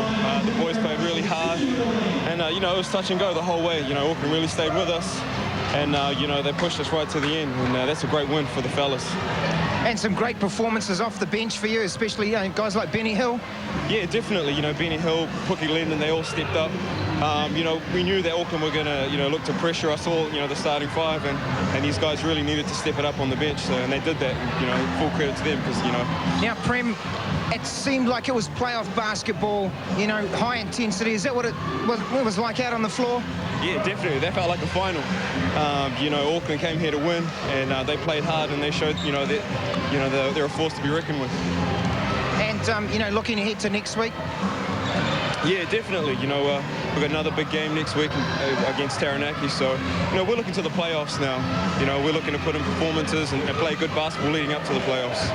Well, congratulations, Prem Krishna, and good luck next week. Yeah, cheers. And just on a personal note, you know, today's game was, you know, a bit personal for me. I lost an aunt yesterday, Auntie Maya. So, you know, my thoughts are with her and the family. Thanks, Prem Krishna. Thanks, Soups. Well, the crowd dispersing here at the Awamutu Event Center. 10-point victory. The hometowners, that is the Titans, had beaten the Stars 94-84. And really, the Titans put the Stars in a vice. They gave up only 14 points in the fourth quarter. We'll take a break. Come back. We'll have more action, more discussion for you just after this. At the Awamutu Event Center, and the Titans have run out 10-point winners over the Stars, 94-84. But let's go down and listen to Dylan Boucher, the Mr. Do-Everything man for the Stars. Well, Dylan Boucher, a close encounter, playoff kind of basketball, but some positives from for you guys to take away? Yeah, I think we can take away quite a few positives from that game. I didn't feel our defense was as good as it has been on the last few wins that we've had, but we can take a lot of positives away. I think we executed our plays quite well and we shot the ball well. I think both teams shot the ball extremely well, and it made a good spectacle for the game. I mean, some outstanding three-point shooting. You know, how about that shot from Prem Krishna? Was that a dagger in the heart? Oh yeah, Prem's that's a specialty, putting the dagger in your heart, and I experienced it so many times being on his team, and now to be against it, I think the dagger hurts even more. And what was it like for you coming back to the Waikato area where you played last season? Oh, it was good. I mean, there was good support and good ribbing going on from the crowd, so I think that was a fantastic crowd today, and it was good to play my old team, and it's good to see that they're on top of the table again. But we're definitely going to be coming back at them hard, and we've got them in a few weeks' time, so we'll be going at them just as hard as we were tonight. And I mean, looking around the league, Auckland Stars, Titans, to me, seem like a couple of teams in the top two. Who are the other two you kind of, worried about? There's actually probably about 4 teams that are right up there. There's Wellington, Palmy, and then you've got Hawke's Bay, of course, and gee, I can't even think of the other team. There's 6 teams that are fighting out for 4 spots, and there's been a few upsets on the weekend, and this game here has slipped us down the ladder a little bit, but we'll be clawing our way back and just trying to make that top 4. Well, Dylan, thanks very much, and best of luck next week. Cheers, Toops. Thanks very much, man. Well, it was a fascinating game of basketball. A top-of-the-table tussle. The Stars really came out as though they were going to win this ball game. The shooting was fantastic in the opening quarter. Aaron Olsen couldn't miss, bouncing off of Pero Cameron. But the Titans came back with their brand of basketball from Jordy Cullen. In the second quarter, Pero Cameron really came into his own. Some very adroit moves as the Titans stuck close to the Stars. But even so, by the end of the first half, the Titans found themselves down by 4. But secretly, I think they're pretty confident. Even though the benches of both sides, Homick here putting in 2, scored quite well. And in the third quarter, neck-and-neck basketball continued. Boucher, nice little pass there to Aaron Olsen. The Stars were looking to move it as quickly as they could every time. Truslove played a great game for them off the bench. But as I said, the Titans, compliments of this guy right here, Benny Hill, played wonderfully well to stick with them. Benny Hill finished with over 20 points in the game. And in the fourth quarter, the defensive vice went on the Stars in spite of Tate knocking that one down. And Boucher with a lovely running left-hander. The big man and his teammates just began to put too much pressure on the Stars, and in the end, plays like this from Cullen put too much pressures on the Stars, and they ended up down 94-84. We'll go down once again to Chris Tupu, who's talking with Mr. PC, Pero Cameron. PC, you look like you're having fun out there, mate. No, we just wanted to win, mate, and I think a couple of guys stood up tonight. Ben Hill, Pookie Langdon, and played really well and got us that W. And Pero, it seemed that, I mean, like always, you got a lot of time when you got the ball, but what are you thinking when you catch the ball? What are you looking at? Well, you generally look where to help us. Dylan Boucher's, he's a prince of thieves, and you just penetrate and pass to the guy with the open shots, And, I guess sometimes when the ball's coming to you, you're going to shoot it before you get it? Yes and no. Sometimes it's tough, when you got guys sprinting at you like a Boucher or an Olsen, you wonder how on control are they, and if they're not in control, then you tend to want to go around them and get there easy too. But we settled for a couple of threes tonight. Ben Hill was pretty good out there tonight. And heading into the playoffs, I mean, you must be happy with this type of encounter for your team. It was a tough sort of physical battle out there. It was. Unlike most seasons, usually teams or the top 2 or 3 teams are already established, but this year they're not. Everyone's struggling for a place, and it's tough. There's 6 or 7 teams in there with between 4 and 7 losses, and I think if you have around 7, 8 losses, you're out of the top 4. So it's pretty tough in there. Palms North got 6 losses, and Auckland got 5. Saints had a tough doubleheader on the weekend, and they got another 2 losses. So they're on 5. and the Nelson team lost to Taranaki by 1. So they're on 5 losses also. So usually in past seasons, it's about establishing the top 4 position.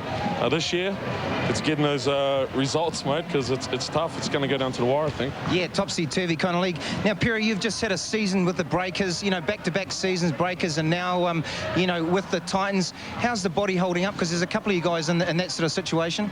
Yeah, I think it's a real testament of your team, right down through to 11 and 12 men, because they got to front up. You saw Pookie and Ben step up tonight, and they were pretty superb. Last year in this league, they wouldn't have played 5-10 minutes, but now they've been asked to play 20 minutes, and they're doing a good job. It's really good, I think, for developing aspiring players. Well, great game, Piero, and congratulations on your win against the Auckland Stars, and best of luck next week. Yes, thanks. Well, if we look at the scores for today's game, Benny Hill, what a great game he played coming off the bench, 20 points. Chappelle had 19. Cullen had 18. What you don't see there is that Pero Cameron also had 18 for the Stars. 3 players in double figures, Frank, Olsen, and Tate with 15. And if we look at the assists, Glenn Joe and Pero Cameron, a little guy and a big guy leading the assist chart. And for the Stars, Dylan Boucher and Tate, the leaders for the Stars. Rebounding, well, Cullen, he's just a hungry man. 12 boards for the Titans. Cameron, his usual number, about 9. And Glenn Joe, the point guard, was 7. Boucher, Mr. Do-Everything for the Stars, had 10.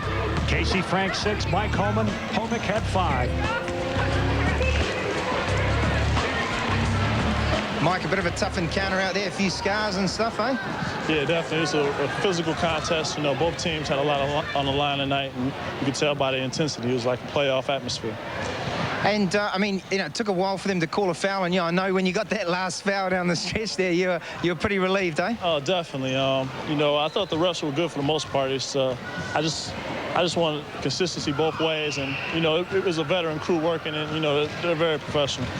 Now, this is the first time you've matched up against Auckland, but you seem to, handle it all right?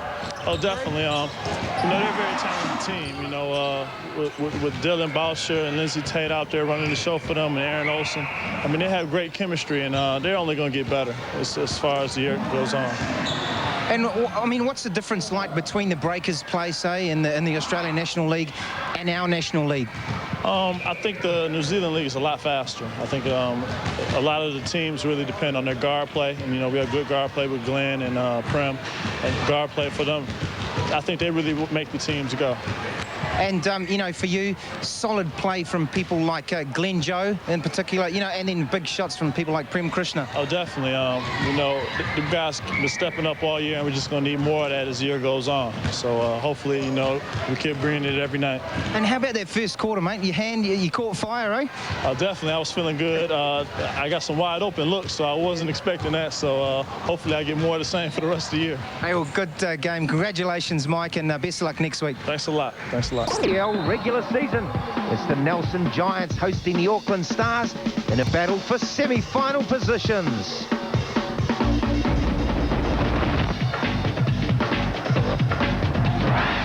This is the Trafalgar Centre in sunny Nelson, home of the NBS Nelson Giants. Hello and welcome, I'm Chris Stupu. Thanks for joining us. Well, today's game will really determine just who ends up playing who in next week's do-or-die semi-final. Now, before we get into today's match, let's catch up again on a busy week of basketball in this week's edition of Hoopla. The Burger King Tall Black captain, Pero Cameron, has had his hand slapped after throwing an elbow at Daryl Cartwright in last week's loss to the Hawks. Tall Ferns are set to play Poland and Korea next week, the first game kicking off on Tuesday, Tom Maher having to delay the naming of his squad due to some injuries. Now the Hawks and Saints, they've secured home court advantage for the NBL semi-finals. Hawks play on Saturday in Napier and the Saints on Sunday in Wellington. The Saints forward Ben Knight has been cut from the Boomers squad for the Olympics and International Series against the Tall Blacks. Of course, those games will be played starting on the 9th of July, the first test in Hamilton, the next night in Christchurch on the 10th of July, and the last test played in Invercargill on Sunday, the 11th of July. All those games will be on 2 Sport, of course, the home of hoops. Well, Giants fans will be happy to have the big 7-foot Ed Book back on board. He's been back in the States attending to his dying mother, who unfortunately passed away this past week. Look for a big game from the Inspirational Centre. Now, Bob Montai, well, he's back in that commentary position, and he's got the rest of today's lineups for the big game. Well, interesting starting lineups here for the Stars. Lindsay Tate and Aaron Olsen at the guards, averaging 38 points between them. They'll be going against Tuamanga Marshall. He's a defensive specialist and will have to shut down one of those two guards. And Phil Jones, who is scoring 20 points a game. Ed Book, the big center for the Giants, just recently back in the United States, will be going against Mike Homick. And in the forwards, Mika Bukona and Darnell McCulloch for the Giants will have their hands full with Dylan Boucher and Casey Frank of the Stars. It's an important game, last game of the regular season leading into the playoffs, and we certainly, you know, we're playing for third and fourth in this game, but there's bigger things down the track that we're aiming for, and this will be a good opportunity to prepare ourselves. We want to go into the playoffs with some momentum, and this is a great opportunity going on the road, which we're going to have to do in the playoffs anyway, so this is a great opportunity to lead up to the playoffs for us. Well, it is a bit disappointing that it's not the game that decides the actual teams that are going to make the playoffs, but I'm sure it's going to be a very, very tough game. Both Auckland and us want to make the third spot and have supposedly easy final, but there is no easier final. So it's probably for the pride for the win. They beat us in Auckland last time, and we're in for a bit of a revenge. Well, having strength on the bench usually gives a team an advantage, and I guess for the Giants, they've had more players play more time, and so probably they just shade the Stars. Mark Jones, Ollie Hill, Lance Baker. But if we look at the Stars, Barrett and Cassidy have played a lot, but there's one big question mark there, and that's Blake Truslove, the Australian breaker. If he gets a lot of court time and plays well, then the Stars will certainly benefit from it. Now on display today are a couple of premier guards from the Auckland Stars. Watch out for Aaron Olsen and Lindsay Tate. Together, they're combining for 38 points per game for the Stars. So those two are really going to, you know, how they go will depend on how the Stars go. But here's another couple of key players you better watch out for in today's game. Well, we just take a moment to stargaze here. The first player, Dylan Boucher, one of the most familiar faces in New Zealand basketball, the league's best thief. And Dylan leads the league in steals. He ranks third in assists and 18th in rebounding.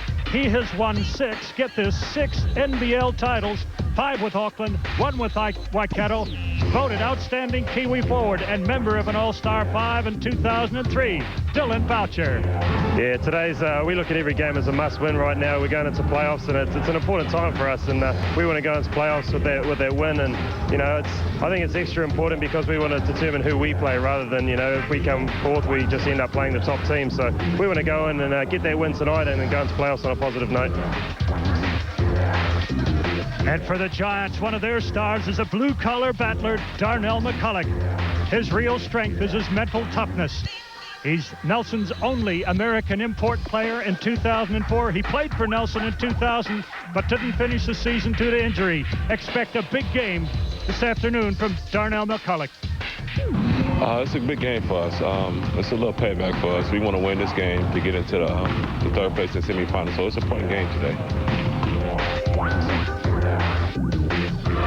Well, Jeff, another interesting matchup, the Stars versus the Giants. And the Giants, as I've been looking at the statistics, lead in 4 very, very big categories. 3% shooting, rebounding, points in the paint, points off the bench.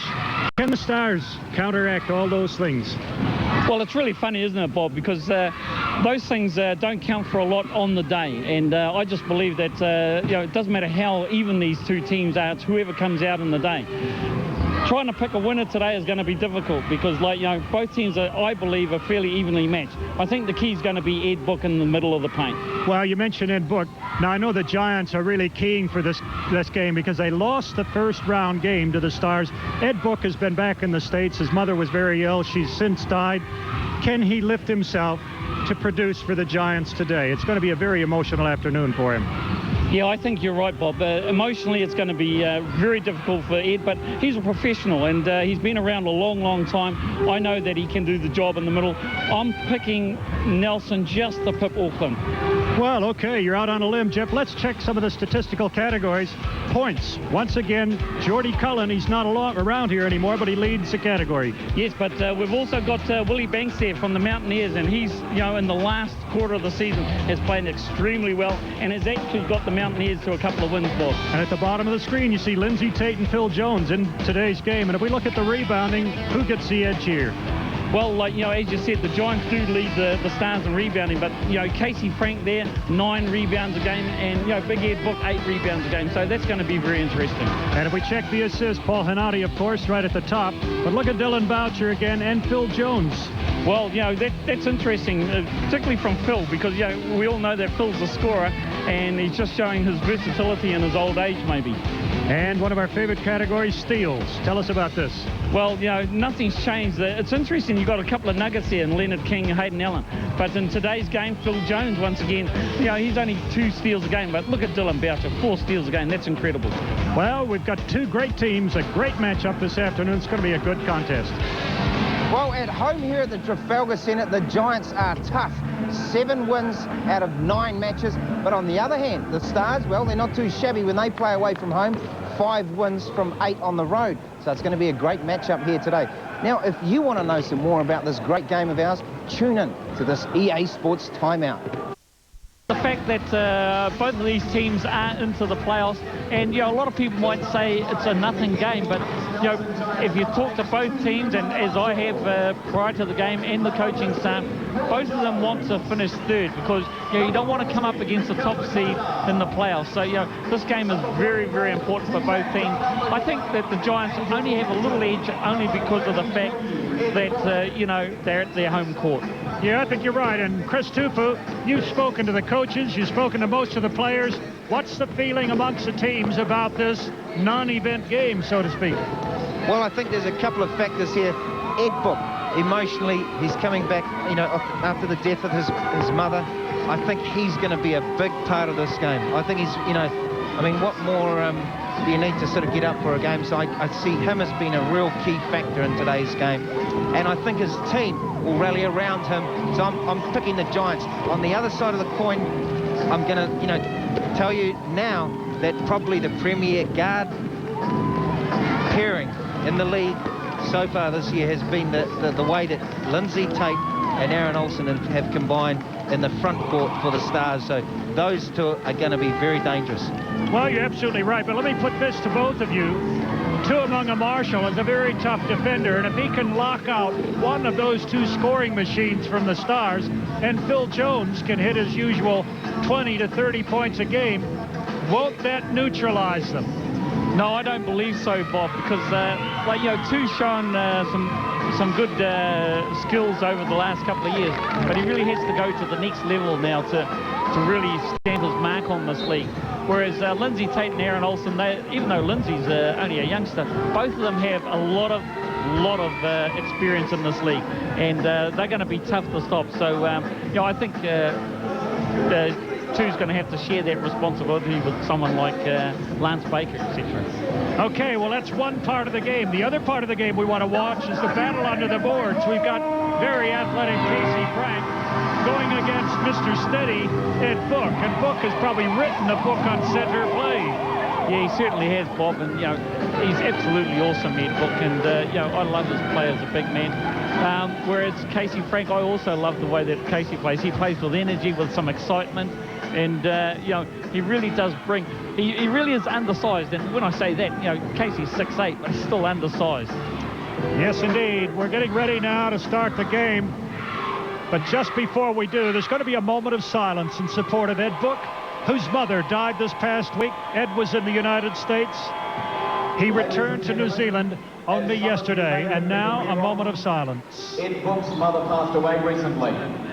Could everybody please stand in a moment of silence?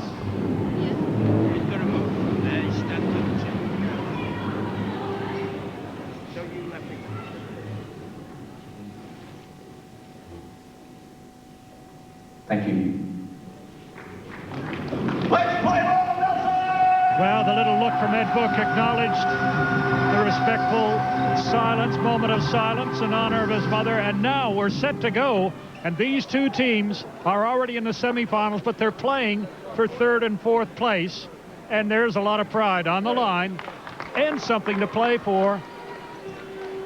Now remember, the Nelson Giants were defeated by the Stars first time around, and several of the Giants players have been talking about getting a little bit of revenge back on them. So Kenny Stone, the coach of the Stars, he's probably a little more relaxed about this game and is looking further forward down the track.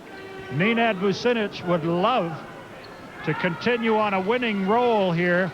While Book was away, the Giants won 3 games, coming back in the second half to win, and they did it through tenacious defense. Yeah, and that was a brilliant effort by the Giants. I know Nenad was very happy with that effort. And of course, we're away laughing now, Bob, so into the match. Marshall guarded by Lindsay Tate.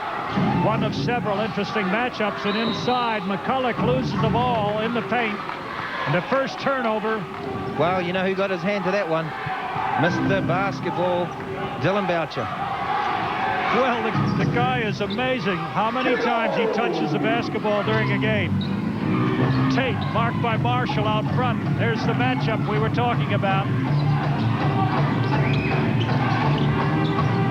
Tate gives it off to Aaron Olson, and a switch leaves a mismatch, a three-point attempt. It bounces high and through. Lady Luck smiling on Aaron Olson. Well, that bounced about 3 foot over the backboard, then back into the basket. So a nice little touch for Aaron Olson early. Marshall, nice move into the paint, but he misses the layup. Ball is saved by Nelson. No, Boucher picks it off the floor, and he's off to the races.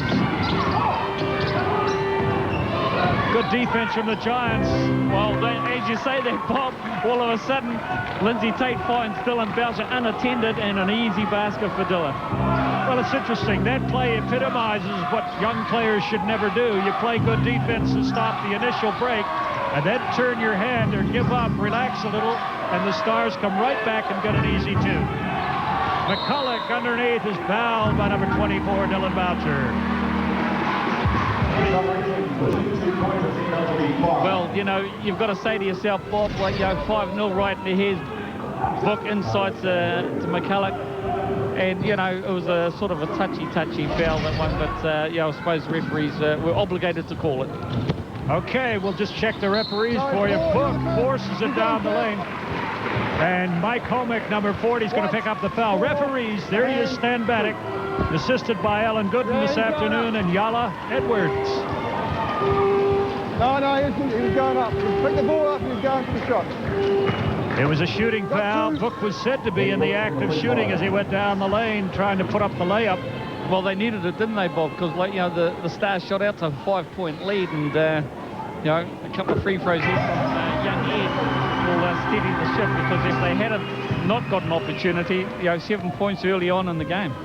Well, that's right. Chris Tupou, you're coaching these days. How do you get a team fired up and ready to go early in the game so they don't end up 5 or 7 or even 9 points down?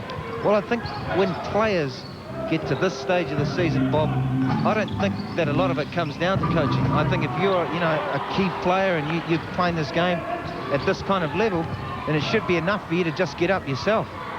I agree with you. Mika Bakona from the corner, and McCulloch comes from nowhere and gets a putback. And that's his value, isn't it? Darnell McCulloch is an animal on the offensive glass, as he showed there. He came from nowhere, an easy 2 points.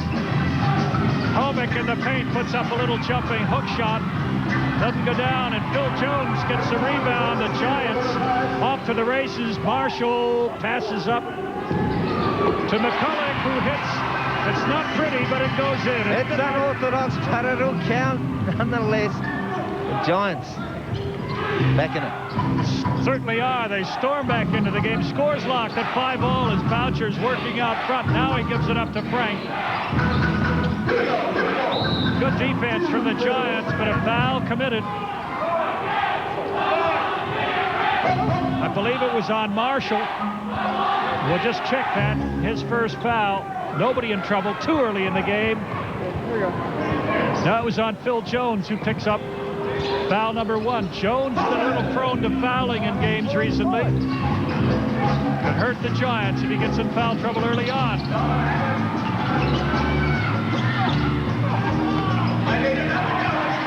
Hey, it's rugged underneath. Yeah, and there's Big Ed Book. You know, he just took that rebound. There was a lot of people there, and being a 7-footer, gets up there and takes it. Isn't that a funny shot there, just behind Kenny Stone? Some of the Auckland players in a blanket there, Bob. It's such a beautiful day here. Well, it is. It's probably warmer outside than it is in the barn here. Umaga Marshall hits 3 to give the Giants a 3-point lead. Olsen marked by Phil Jones, Breakers teammates here, Tall Black teammates. Yep, yeah, there they go. They're keeping nice and warm. So obviously Daniel Barrett and Reese Cassidy ready to come in, keeping warm, Bob. Well, that's right, but if it gets any colder, they'll build a little bonfire. And there's Mikey Hommick, the beastie. He hasn't shown a lot of form this year, has he? The beast, and you know, he was able to convert 2 there over Ed Book. Well, it was a nifty little steal from the beast. Jones out front, gives it up to McCulloch. A little fake, one dribble in closer, and he misses. Vacona, big rebound to him, and he missed the sitter. The fact that he got an offensive rebound, that's what Kenny Stone and I were talking about before the game.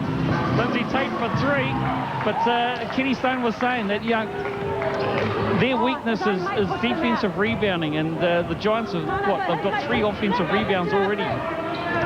And if they convert a high percentage of them, it's going to be trouble for the Stars. But, hey, Chris Tupu, you've got to give a lot of credit to the 2 guards for the Stars, Olsen and Tate. They're just so hard between them, scoring 38 points. And yeah, very consistent players. Ed Book drops a trademark little toe spin move that he's done for so many times, you know, over the years. But yeah, Bob, they are a dynamic kind of pairing. And I think if they need to really be in at 20 points each if they're going to have a real good chance at this Nelson team on their home ground. Hey, did my eyes deceive me, or was that Boucher taking a 3? And Lindsay Tate from a long way away knocks it down. Yeah, he gets knocked down. You know, he hits the 3, he gets knocked down, no call. But as you say, Bob, you know, 13-10. We got a timeout taken by the Giants, who trail 13-10. There's 5 minutes, 18 seconds left in period number 1. Seven offensive rebounds. 7. 1 minute. You guys gotta box down. You gotta drop down. What are we fast breaking down here? You gotta get a ball. Hey, take off. You're gonna have to push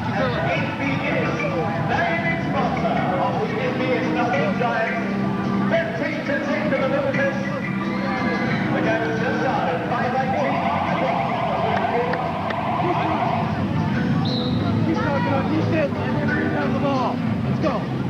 Well, Jeff and Tubes, it's very, very difficult to hear in here. Once again, we have somebody running the public address system who thinks that's what the game is all about, and they're pumping so much noise into the stadium, it's hard to hear ourselves think. Yeah, it's difficult, and so we didn't manage to hear anything in those 2 timeouts. I think maybe what Nelson, you know, Nenad was saying to his troops in broken play, the danger men are surely going to be Olsen and Tate. They've got to make sure that they get somebody matched up against them. Silence reigns, and now we're back to the ball game as Book makes a nice move to the baseline and scores an absolute curler. Well, it's been too easy for Book, hasn't it? That's a second basket where he's turned around and able to take his man. And unfortunately, the Beast is just undersized in terms of height, with Book being so tall and able to shoot over him. Boucher gives it up to Frank, who's backing in against McCulloch. Knocks it out. Tate, baseline.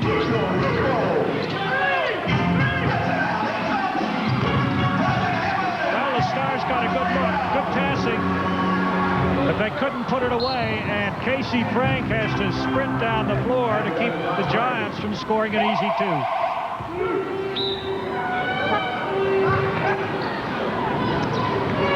And as we can see, to among Marshall, he goes to the bench. There he is there, and of course his uncle Tana is the new All Black captain against against England tonight, so Tanner and the boys will do the business. Big reject there from Casey Frank. That was a beauty, Chris Tupu. Lance Baker had to eat the leather there. Frank just pounded it back into his face. 13-12. Lindsay Tate 3 for 3 from the three-point line. He's feeling it.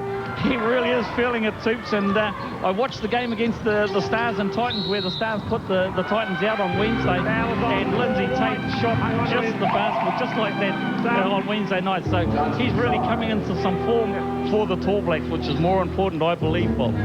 Well, indeed, you couldn't tell the Giants that it's more important, because right now all that matters is the Giants winning, according to them, and going through to the semis, winning that, and ending up in the finals. But it's great to see Lindsay Tate in such good form. Tate has been subbed off. We got number 5, Daniel Barrett, replacing him. Darnell McCulloch throws a brick. Oh, and that's what you love about Mika Vakona's game, don't you? You know, on the offensive glass, he just hustled, and all of a sudden he got it back to Darnell McCulloch, an easy 2 points. And that's been the worry for Kenny Stone and the Stars. They just haven't been able to secure defensive boards, and when they get easy rebounds like that, the opposition kill you. Wow, little half-court trap defense causes a turnover. Chris Tupu shaking his head. There's not much pressure there, really. I mean, that was kind of one of those mistakes. I think Aaron looked down and saw he had a foot either side of halfway, which is a real danger area when you're bringing the ball up over back over half court. It is a little bit hard to see the lines on the court. Now, there are multiple sporting lines on the court. They've all been taped out. The basketball lines are yellow. Fantastic first step there from Darnell McCulloch. Beautiful move to the basket. Finished right at the rim there. Frank on the baseline gives it back to Barrett. That's just a good give and go. It's basic basketball. Alan Gooden makes the call. 3, 1. Let's go, guys.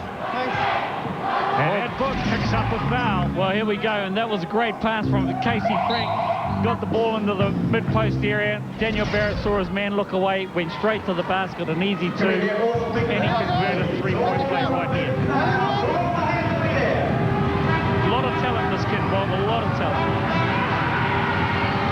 Well, it's pretty calm and cool and collected from the free throw line as well. It's a 19-16 lead to the Stars. Baker with the ball coming off a pick high. Would love to get up a 3-point shot inside.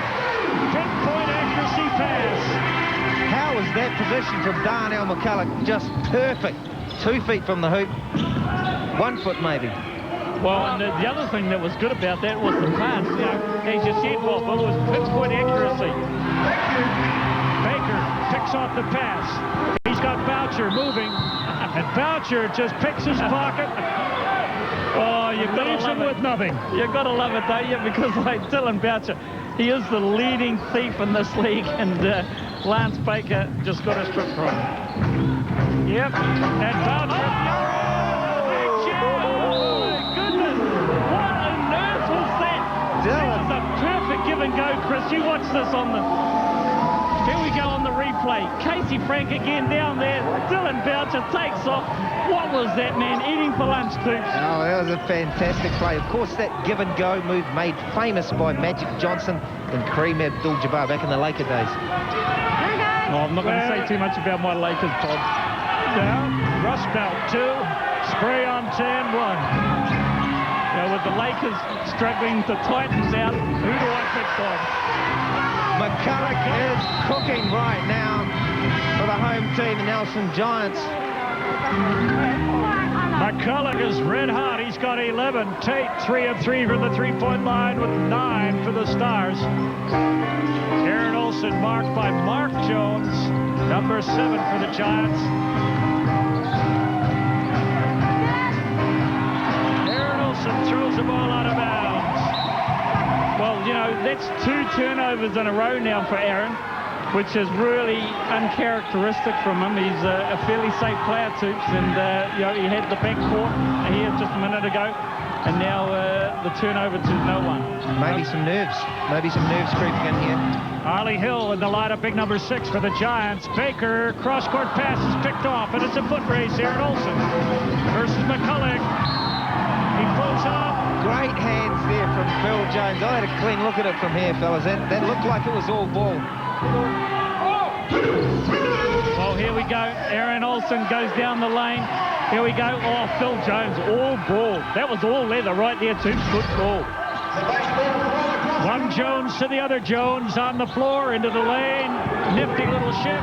McCulloch almost gets the rebound. But once again, he's a tiger, an absolute tiger on the offensive glass, Darnell McCulloch, and he really is keeping the Giants in this with he and Mika Vakona, their offensive rebounding. He certainly is. I call him a lunch bucket, blue-collar, mashed potatoes basketball player. This guy does the work in the trenches, Jim. I don't know about the Reefton kid, he gives us a little wink over there too. Did you see that after he hit that? Yeah, I asked him before the game if he's got his shooting hand warmed up, and he says, yeah, I think so too. So there we go. Big shot from Jonesy, the Reefton kid. Hey, Poucher's feeling it today. He's 0 for 2 from beyond the three-point arc. Barrett almost loses the ball. Both teams shooting 50% plus thus far in the game. Well, there's Blake Truslove on the offensive pass. That was good work by Blake Truslove. He's a key in the game, I think. Yeah, you got a guy with that much experience, that big coming off the bench. It's got to be a sort of an ace up your sleeve. Yeah, because like as we know, the Stars have struggled when they're on the rebounding, and Blake Truslove gives them a bit more height there.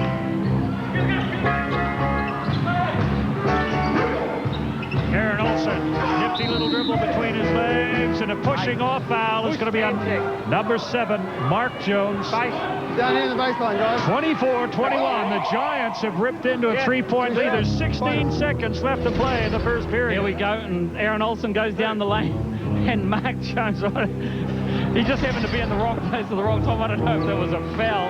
Well, it was a foul, obviously, but he was just in the wrong place, I think. Aaron Olsen ran into him, didn't he? Well, he did, and then made it look like Jones was a moving fence post somehow. So Jones on the line can extend the lead. Sorry, Aaron Olsen cuts into that lead. It's 24-21. That's it.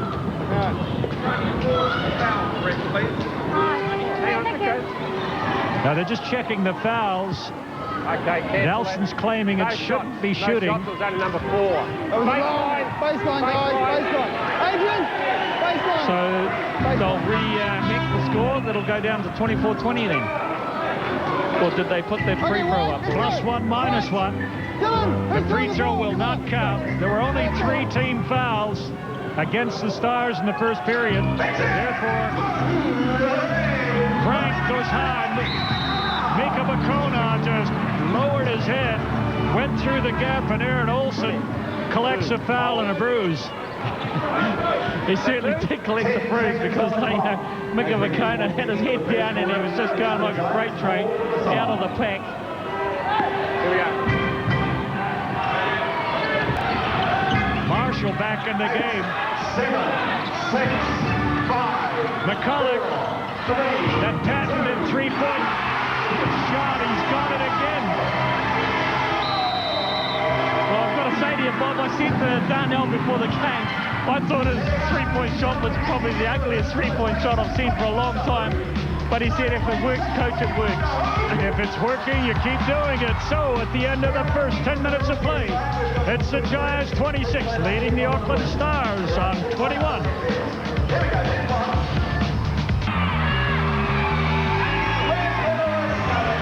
Board, and defensively, he's sound as a dollar.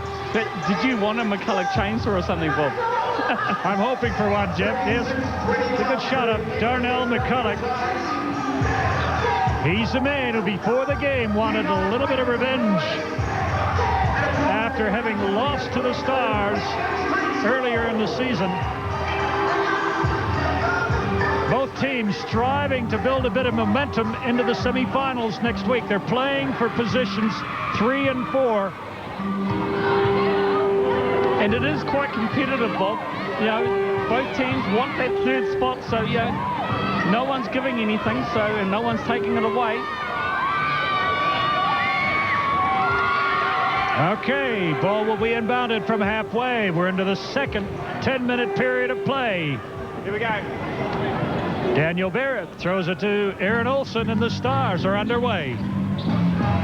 It's like the Giants are sitting back in a zone defense where they're marking an area opposed to a man.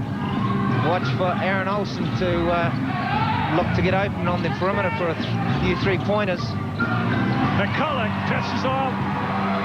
picks off the cross-court pass, gets it ahead to Bacona, who should have gone up for the shot, tried to feed Marshall. Yeah, he tried to feed it off, but Darnell McCulloch sitting in that zone there too, and all of a sudden the cross-court pass looks good against the zone if it works, but if it doesn't, that's the result, an easy steal. It's interesting now, Lindsay Tate is not on the court for the Stars. He had such a great opening, 3 3-pointers in a row, and he's not starting the second quarter. Mark Jones tried to tap the ball back outside to the Stars. Pick it off.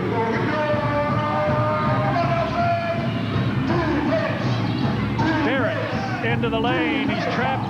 Gets rid of it. The Stars having a hard time figuring out what to do against the zone. Well, Casey Frank says, give it to me, I'll shoot the 3 and see if we can bust open. And that's the only way you're going to beat a zone that effectively, unless you can get the ball inside, because Nelson playing good defense inside right now too. Yeah, you've got to have a number of things against the zone. One of them is good outside shooting and a little bit of penetration, both with the ball and without. Here we go, Daniel Barrett didn't quite finish the break there. McCulloch comes up with a big defensive rebound. And ignites the fast break with a great pass, and Mark Jones finishes it off the other end. Great fast break basketball. 3 quick passes, and we got a layup. Darnell McCulloch, he's doing everything for the Giants in the early stages of this ball game.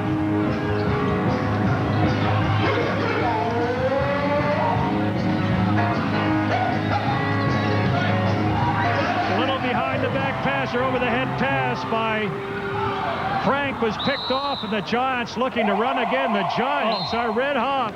Yeah, Nenad is not happy with that effort there. You know, the Giants had a 3-on-1 there and didn't convert to any sort of layup. So very disappointed, and Nenad was not happy.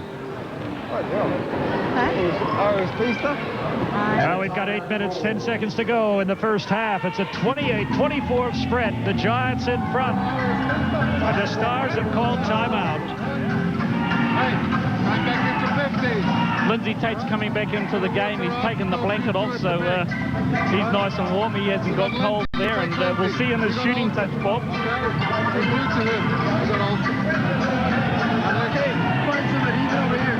Seal down. Lindsay, when you're coming through, look in that area.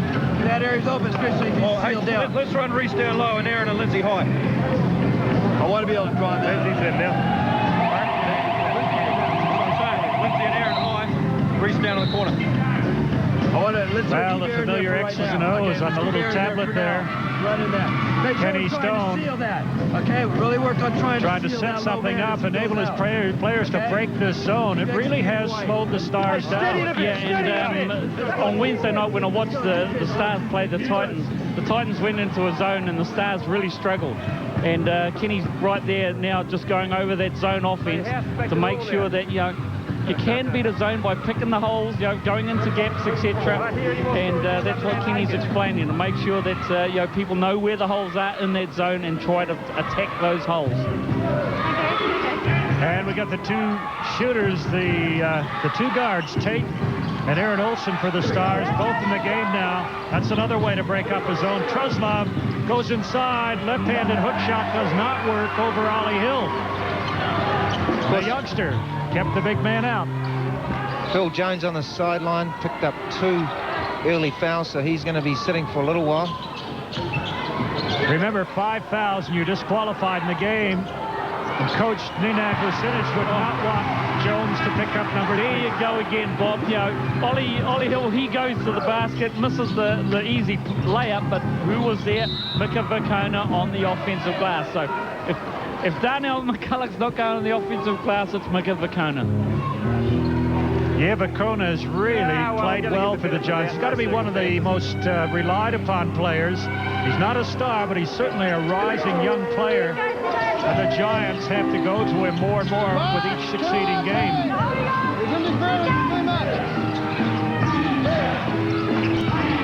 Cassidy has his pocket picked, and then he commits a foul trying to get the ball back.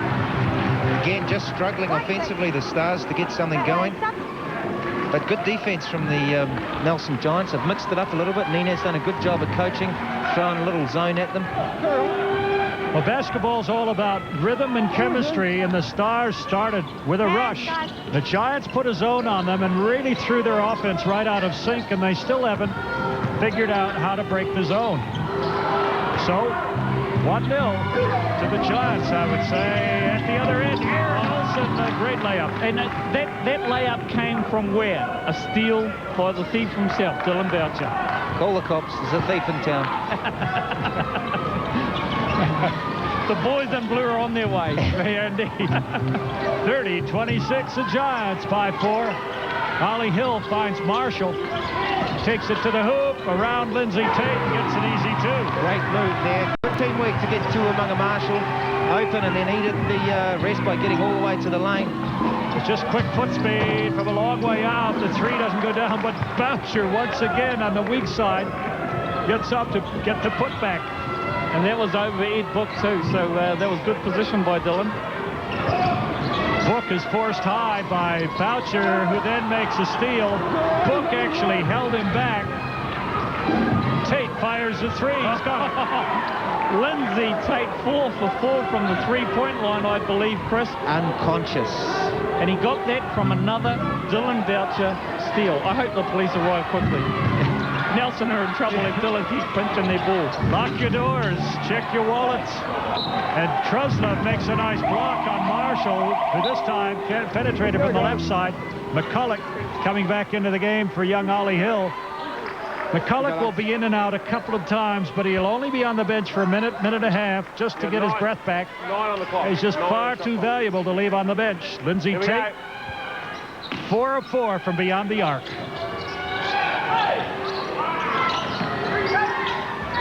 Boucher going.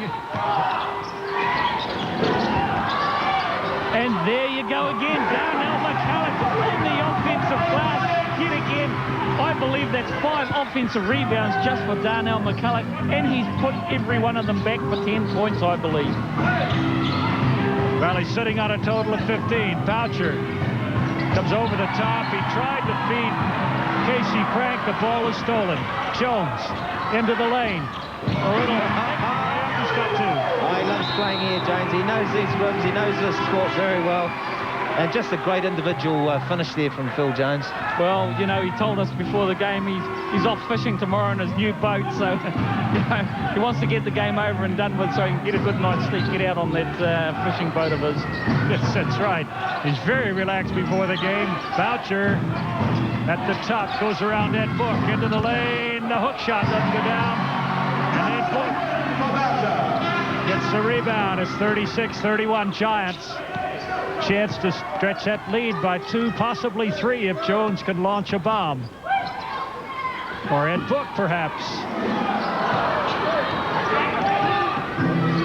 Stars want to run it every chance they can. They'll certainly pressure the Giants by bringing it up as quickly as they can. And now they've got to set up an offensive play. Homick goes baseline, spins, drops it in. Well, the Beastie threw up a teardrop there, and it fell on the... Oh! Last Baker hits Phil Jones in the back of the head with a pass. Philly's saying to the young fella, you know, watch out, my head is valuable for a start. And I wasn't ready. He said, look, I'm on your team. Lindsay Tate with a 3. That's the first miss from the 3-point line, and Boucher picks up the messed up rebound from the Giants. Aaron Olsen into the corner to Frank. Casey Frank spinning. He takes steps. Goal from Alan Gooden. Gives the ball over to the Giants, and Casey Frank does not like the call. Well, Casey certainly let Alan know what he thought of the call. And Alan, cool under the pressure, just said to him, go away. Teammates, Breakers teammates. This time, Aaron Olson is called for pushing. He and Phil Jones pushing, bumping, shoving all the way up the court. And finally, Olson gets tagged with a foul. And that's going to be number 2 on Aaron Olson. The good thing is, Bob, no one's in foul trouble in this game right now. You know, Jonesy and Ed Book have 2 each, and Aaron with 2. So Aaron Olson for the Stars with 2. So it's pretty good. Well, it is. That means that everybody's still able to play hard. They don't have to hold back. Phil Jones has to kick it out. He throws it midcourt, and Boucher picks it up, and he slams it. Oh, what is Dylan Boucher thinking of, Toops? Well, he looks just like on fire. Yeah, he's in great shape, Dylan, you know. Olympics just around the corner. Finals, NBL finals, a couple of weeks away. He knows what's up, you know. And not 1, 2 dunks so far in this game. 2 dunks. Wonder if he gets paid per dunk. Boucher's top. McCulloch misses, but the big book. That's what I've been saying all along, isn't it? Now Ed Book's showing that he can also get on the offensive glass. There's a quick hitter. Daniel Barrett inside to Casey Frank. Nice. That's right. In the blink of an eye, the Stars hit back. They're within 1, 38-37. We're within... Well, we're inside the last 3 minutes of play in the first half. Book comes high, working against Homick. Baker off the dribble. Now, that's what the tears. He screwed that up and just, I don't know where it came from. It came straight down Lance Baker. It's a great move there from Baker. Casey launches another 3 from the top of the key, and Jones is off to the races. He kicks it into the corner, and Baker, who's good from the three-point line, gets a big 3. Lance Baker's a natural scorer. You know, once he gets open like that, that really is a layup for someone like a Lance Baker, and he's shown that he can shoot the ball in and out. That's good recognition from Jonesy, though. Attacked the basket, and there was the opening on the wing there with Baker spotting up.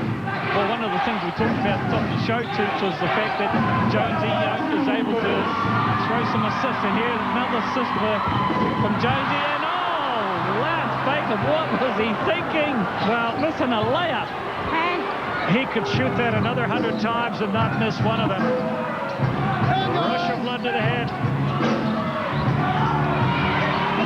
Makes a rebound. The Giants get away without being hurt too much. 43-37, a minute and a half to play. And Phil Jones hits the net. Oh, but not the iron. He didn't wink over here after that one. No, he didn't. It threw nothing but air and the bottom of the net.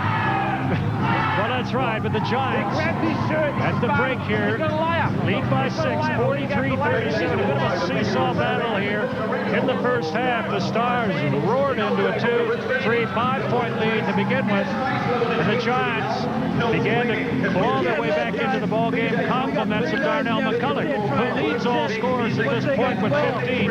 Lindsey Tate with 4 3-pointers leads the Stars with 12. The Stars are sticking with them, but the Giants really have the upper hand right now, I think. Too many times. Isn't that an interesting stat there, Bob? You know, the 2-point shots, the Stars are shooting 41%, but from the 3-point line, they're shooting 55%. So maybe there's a hint there. Keep shooting the 3 Stars. Come down here. Let's go out of this. Take the easy ones. Get out beyond the arc. Is that what you're saying, Jim? Well, that's what that stat tells us, but I don't believe that Coach Kenny Stone is going to be too impressed if they keep shooting 3s. There are lies, more lies, and statistics. Here we go. 1 minute, 24 seconds to play. Remember the referees this afternoon, Stan Baddock, Alan Gooden, and Yala Edwards, controlling this crucial match between the Auckland Stars, who are visiting the Nelson Giants.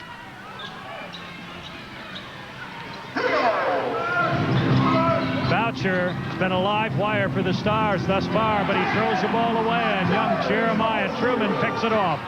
17 years young. Nice little pass. McCulloch takes it and says, "Thank you, Phil Jones. I'll have 2. Yeah, another good assist from young Philly. inside to Darnell McCulloch. And even if Phil had a shot, that Darnell was in perfect position, Bob, for the offensive rebound. Well, the guy's a no-nonsense player. Gets himself into position. Homick forces it to the board, gets up a good look. Doesn't go down, but he's fouled in the poo. Number 40. And here we go. The Beastie gets the ball down low against the young fella. He's too big and strong for the young fella and was able to muscle his way to the basket. But he's got to make that, though, Bob. That's the thing. It's all right getting to the basket, but you've got to finish it off, because otherwise you're at the free throw line, and, you know, I don't know why, but Chris Tuber can tell us, but he's a 90% free throw shooter in his career, but Mike Homick misses 2. Too early. Settle down.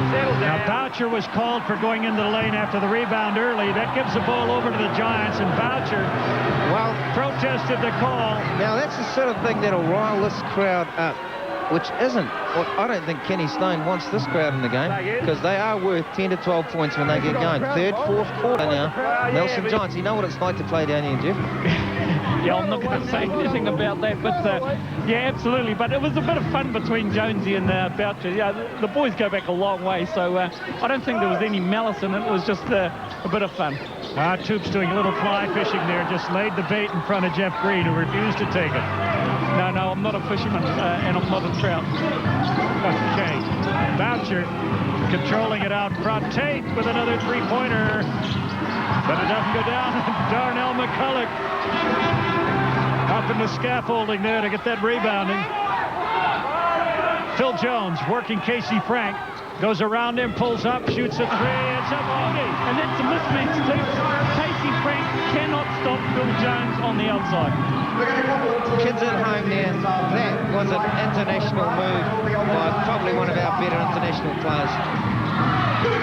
Lindsay Tate ducked under the block, but he missed the shot. And at the end of 20 minutes of play, the Giants have a 10-point cushion over the Auckland Stars. It's a 47-37 lead. We have a couple of tall pins here. Troy is a sleazeball. He's despicable. He's the most dishonest person that I've ever met. He is not going to win this. Oh, she's mad as a wet ham. Harsh. Welcome back to the Trafalgar Center. 47-37 lead to the Giants at halftime over the Stars.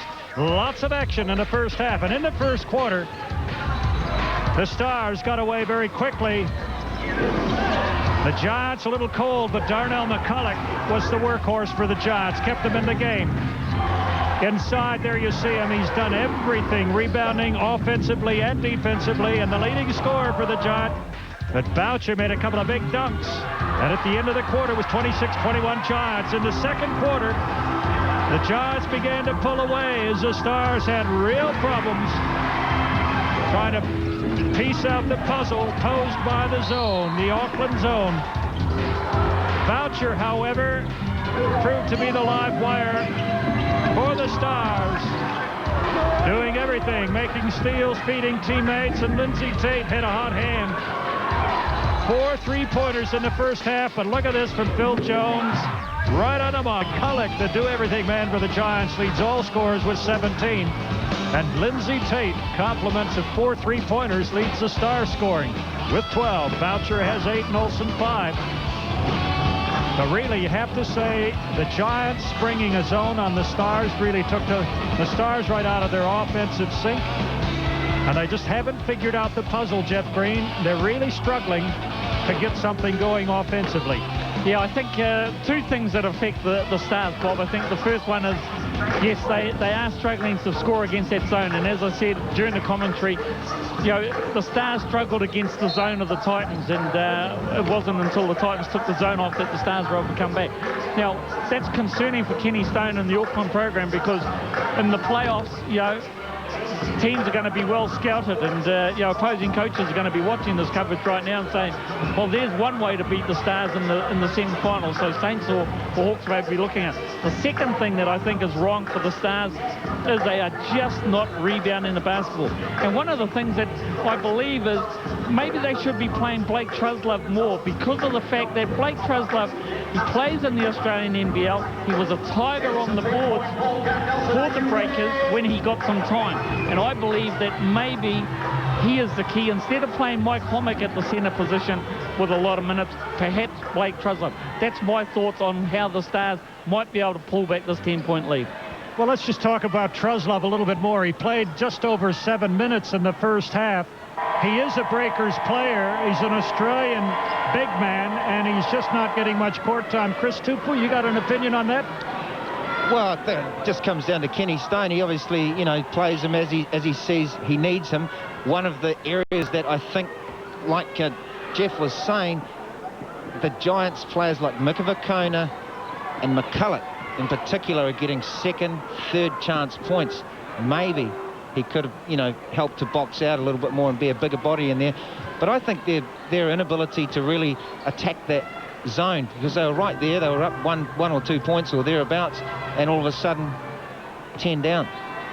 Well, they did indeed. They jumped off to a 5-point lead in the first quarter and then gave it up. And they're down by 10. The jump ball goes Nelson's way to start the second half. 20 minutes of basketball left to play, and the Giants sitting on a 10-point lead. And really, the Stars have got to figure out some sort of offensive pattern that's going to get them a little continuity and a little confidence here. And if they don't, Bob, you know, this lead could grow and grow and grow, because Nelson is so tough at home to claw back any type of lead, let alone 10 points. Well, you got to pretty much be up by 10 or 12.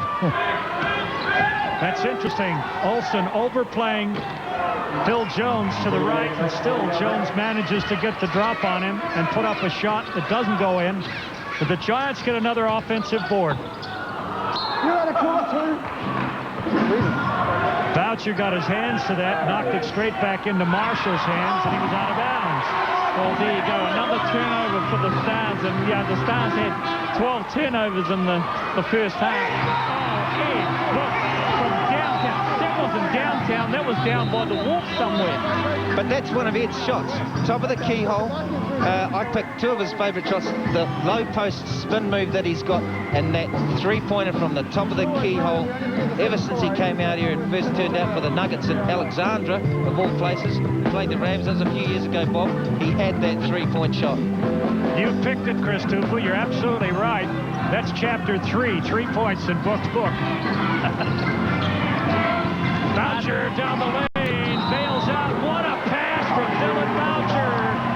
And Ed Book draws the foul, completely sucked the foul out of Dylan Boucher.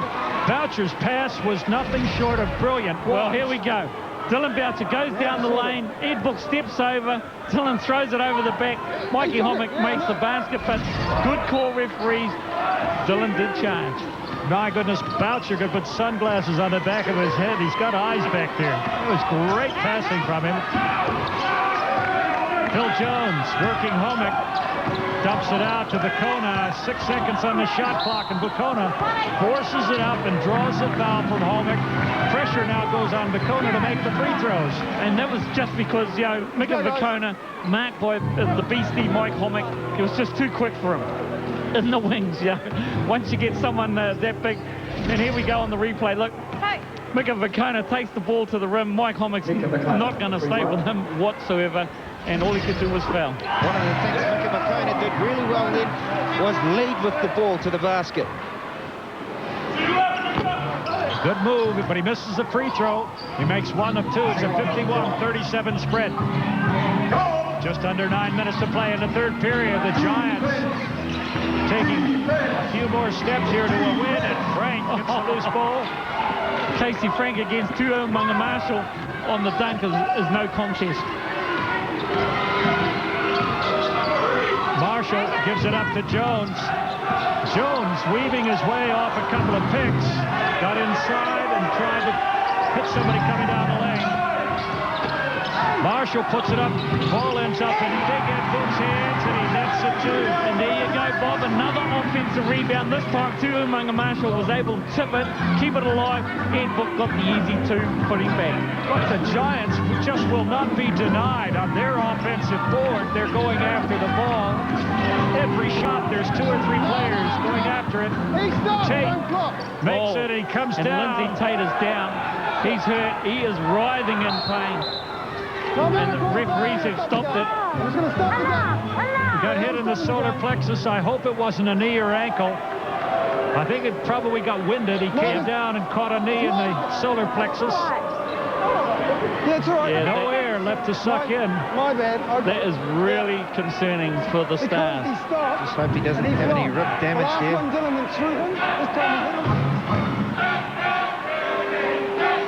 You see the look of agony on Lindsay Tate's face. Yeah, he is not a happy camper. He scored the 2, and it was after he was coming down after making the shot that the blow occurred. 53-41. Stoppage in play here was 7:48 left to play in the 3rd period.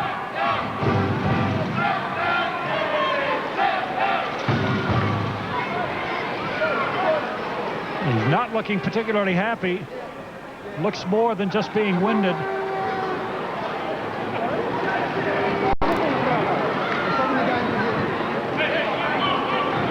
Now he's up. That's good to see. We hope there will be no damage, no lasting damage. He's holding his rib.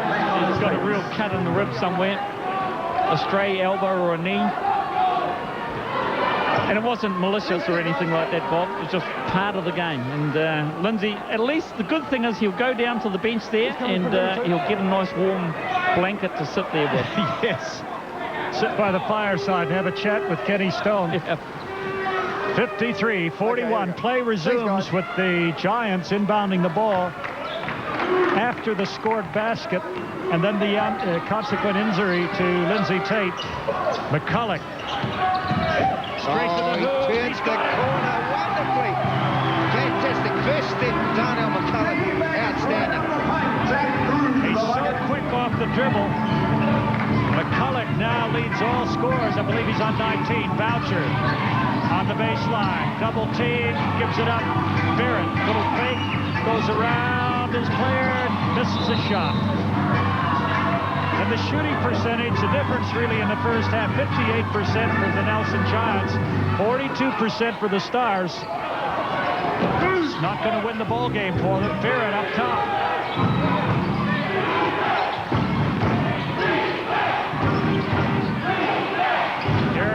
Drives to the baseline. He's double teamed. Gets it into Homick.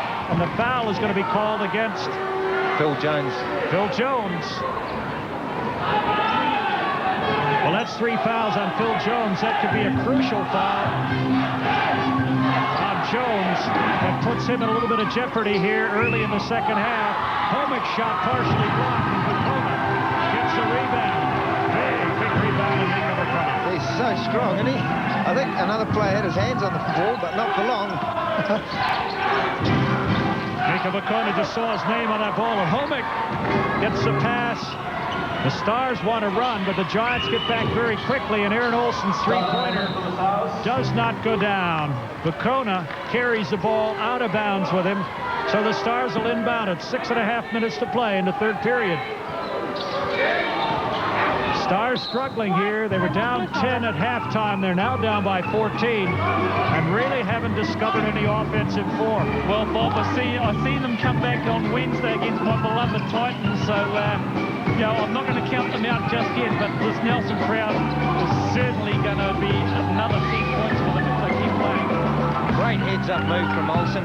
Changed the shot just slightly, waited for the defender to go past him, banked it off the glass there. And that's something that you and I talked about, wasn't it, at our shoot-around today, Bob, you and I shooting around, and we talked about it, that not a lot of players use the glass. Aaron Olsen used the glass there perfectly. Well, that's right. It's a high percentage shot off the glass from even 10, 15 feet away. Phil Jones from way beyond the three-point arc. Yeah, well, Jones, he's looking forward to the fishing trip tomorrow, so he wants to get it over and done with. Doesn't want to go into overtime or anything. Here we go. Here we go. Temperance player.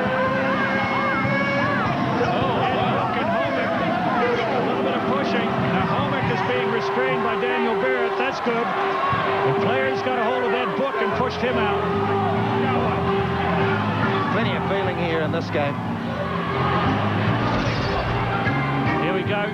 Homik goes in. Wasn't really a hard foul. Oh, there was the push afterwards. There was the push afterwards. Book pushed Homik in the back of the head at the end of that. I've seen nothing.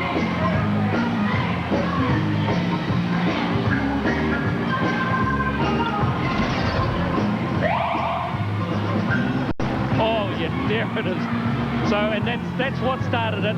Book gave the Beastie a bit of a hit in the back of the head. The Beastie is not happy about it.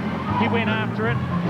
Mika restrains him. And Dylan Boucher's got hold of Book. So, you know, and the referees quite rightly have given an intentional foul against Ed Book because of that.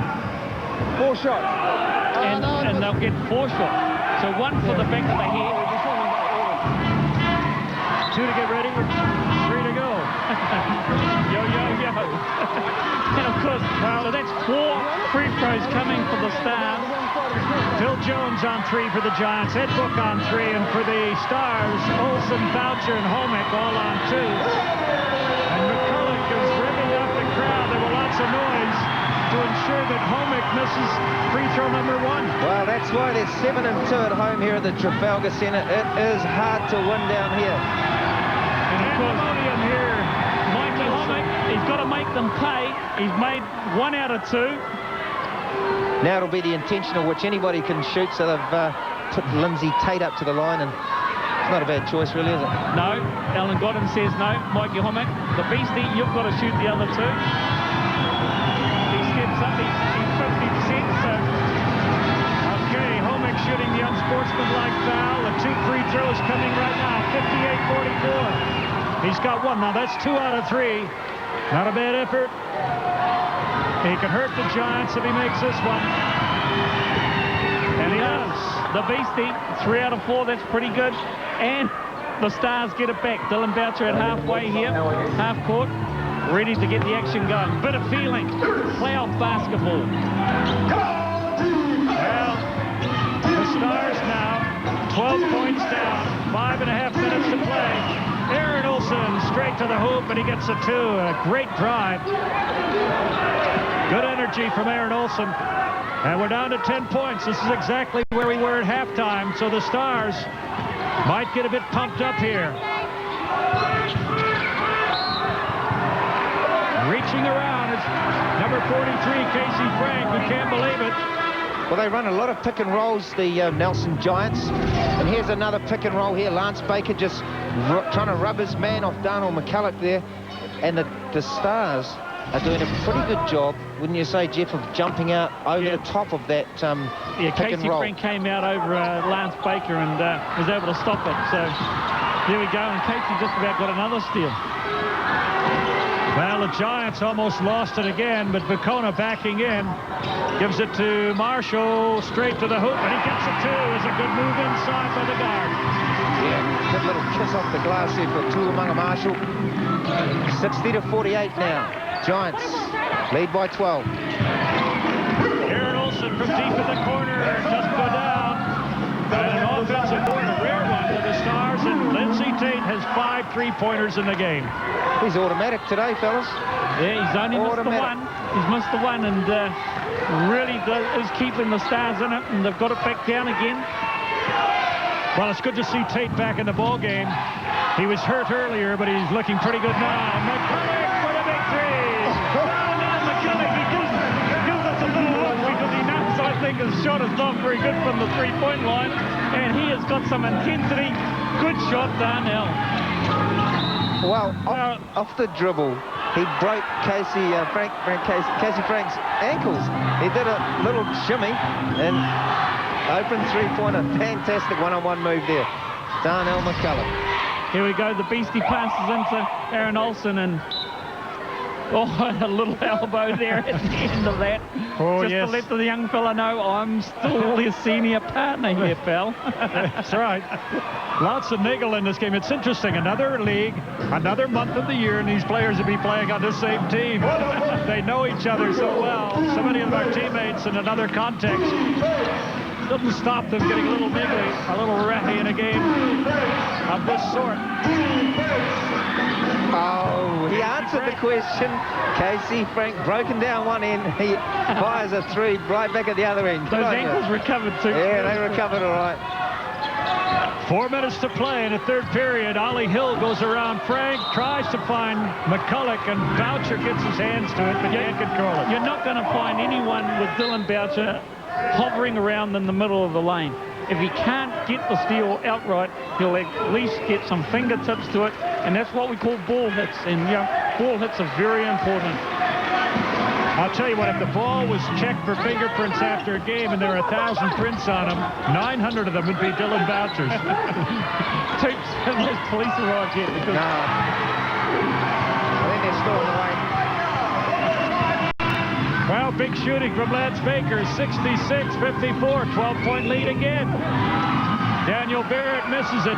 Vacona wanted to get out and run, but there was nothing but white shirts in front of him, so he slows it down. McCulloch off the glass, and Frank with a rebound. Like a bowling alley in the middle now, bodies all over the place. Aaron Olsen goes inside and draws a foul. Power sitting. We talked about it earlier. Well, I did it anyway at the start of the game.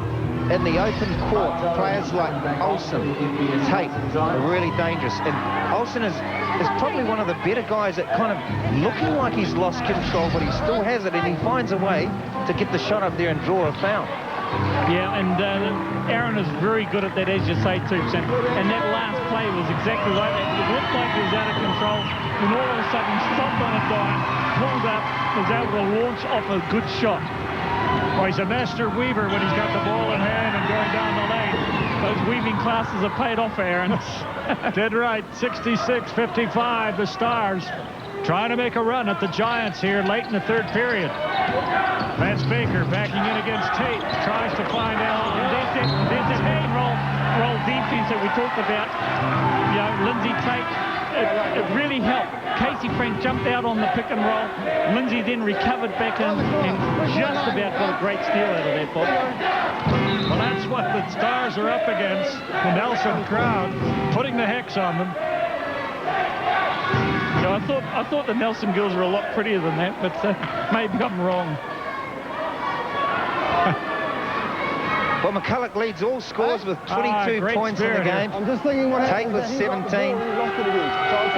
Yeah, we'll check the shooting percentages. Remember, Nelson, we're way ahead at halftime. Field goal shooting percentage. The Giants sitting on 60%. That's tough to beat.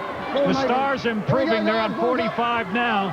But there's still 11 points in arrears. 3 minutes, 8 seconds to play in the third period. But the Giants shooting 73% from the three-point line. That's incredible. Oh, and there you go, Dylan Boucher, premier defender in this league, the biggest thief in this league, forces yet another turnover. Ollie Hill lost the ball and his shorts there. Yeah, that's not a pretty sight. Under 3 minutes to play. Game has turned very scrappy, but Aaron Olsen settles it down with a big three. That's got to be a gift huge really shot for the Stars. A big one. They're under the magical 10. They can keep the lead to under 10 by the start of the fourth quarter. The Stars are right in this game. Darnell McCulloch has come out to that three-point position.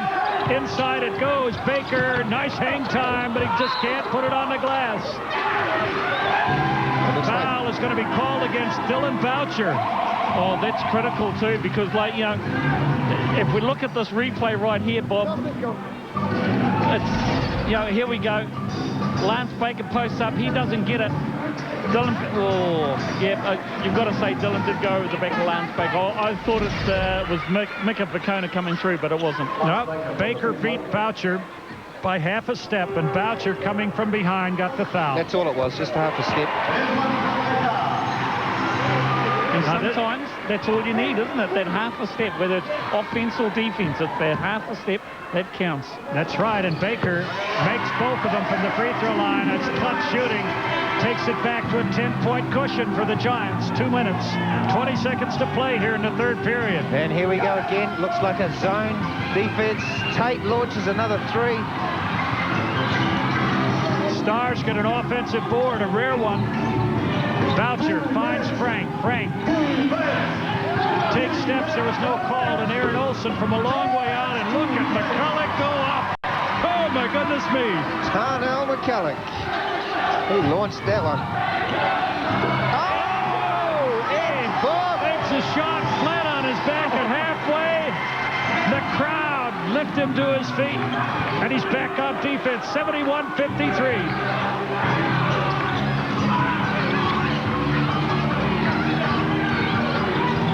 Aaron Olson can't get up to three. Now he does, and it's there. Ollie Hill got caught out then. Olsen, the danger man, into Boucher, and Ollie Hill dropped down. He should have stayed at home with the shooter. He's the danger man. And that's what a lot of young players don't realise. Got to identify who the shooters are and don't leave them. And Baker, after having twice almost lost the ball, put his head down, dribbles in between two men. There's number one, and in he goes, and he gets chopped there by Aaron Olson. Well, take your pick. It could have been Aaron Olson, could have been Dylan Boucher or Lindsay Tate, any one of them. So young Lance Baker will be shooting free throws, and Baker has 10 points. We got 4 players in double figures for the Giants. McCulloch on 22. Ed Book has 17. Baker and Phil Jones both with 10 for the Stars. Lindsay Tate, 17 points, 15 of those off threes. Aaron Olson, 14, and Frank has 10. 10-point spread still. Aaron Olson, a little fake inside. Boucher off the glass, an easy two. And don't the Stars look good running? You know, that's what I like about the Stars. When they do get out and run, they do complete easy baskets. Yeah, open court. They are pretty good. Marshall, guarded closely by Tate, comes off a pick. Boucher has to pick him up. Boucher makes a steal. Phenomenal the number of times he's able to steal a ball, and Reese Cassidy couldn't make the two-point layup. And that's the key. You've got to convert those steals into points. And if the Stars had converted all their points, all their steals into points, they'd be in this game a lot closer. Ed Book, pass inside. It's stolen by Aaron Olson. 17 seconds to play in the third period. The Stars want one last good look. They need 2 points. They're within 8 points. They can get it down to 6. We got a real ball game on our hands in the final quarter. Olson to the baseline. Boucher inside. Casey Frank is bumped out of bounds with 7/10 of a second left on the board. And that was a silly foul by the Giants. Like, Casey Frank had nowhere to go there. The Stars were all over the place. They didn't even look like they were going to get a decent shot off there, Bob. And then all of a sudden, the Giants bail them out with a silly foul. That's right. Casey Frank had nowhere to go, but he ends up shooting 2 free throws. This will be the final act of the third period. He misses the first one. The crowd roar their approval. Nelson crowd enjoying their Giants. And oh, do they ever. And Frank misses both free throws. That's the end of the third quarter. And the Giants sitting on an 8-point lead. It's a 71-63 cushion.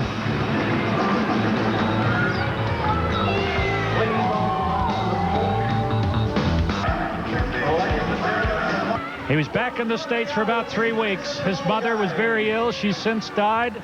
And it must be a very emotional game for Big Ed Book.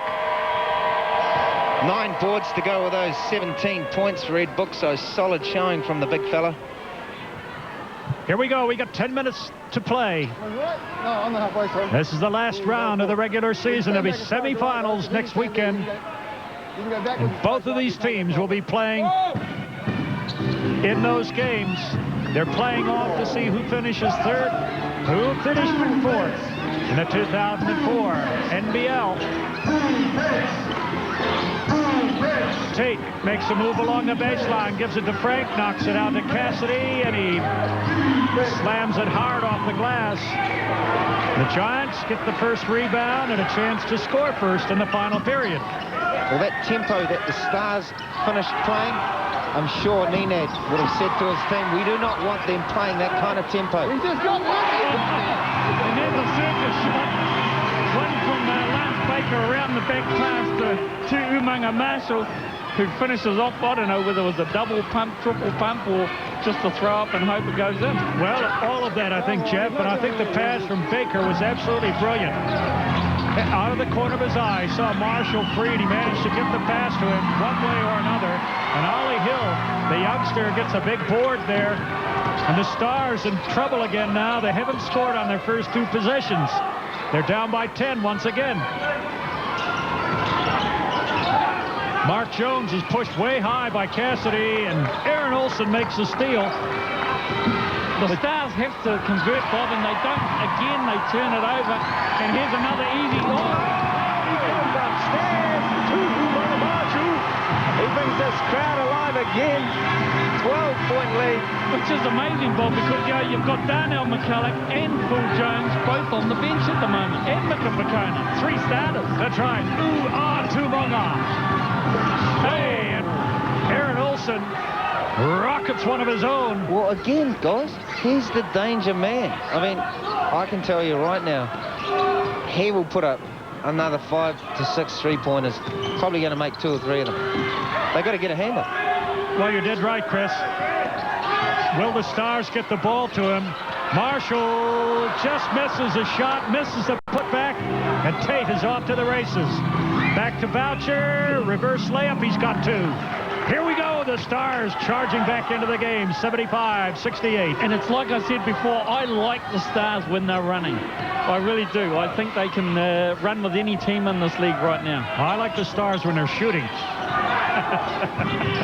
Dropping out of this guy. Marshall in the lane, saves it. Jones back to Marshall. Oh, somehow the ball ends up in Brooks' hands and he scores 2. That was phenomenal passing. Guys are on the floor passing the ball there a couple of times, and all of a sudden, Ed Book finishes with an easy layup. And a nice steal. Lance Baker picks off that pass. That was a risky pass, and Baker was onto it. Marshall is puffed. He's out front, settling things down more to catch his breath than anything else, I think, but he puts up a 3. And that was a tied 3 as well. Olson gives it to Frank. We got a foul on Ollie Hill, who prevents a 2 points, the easy 2-pointer. It's probably a good foul too. I think they've called that before the shot here. We can see Olson just driving the lane here, and then Ollie just a quick hand in there. Yeah, Ollie got both of them. He either got Aaron or Casey Frank. 6:42 to play in this ball game. 77-68. Back to a 9-point lead. Here's the Nelson Giant bench. Now, I'm sure he's talking about transitional D. Nenad, he'd want his team to get back a lot faster after scoring basket or losing possession. They're going to do a better job of getting back because, like you say, Jeff, Auckland look pretty good when they're running. Yeah, and I think that's the key for the Giants. They've got this lead still, but they just haven't been able to get away. And look, there's the Stars shooting percentage, and still the Stars are shooting better from the 3-point line than the 2-point line. But there's the critical stat: 17 turnovers, Bob. You can't win basketball games turning the ball over that much. No, you're dead right.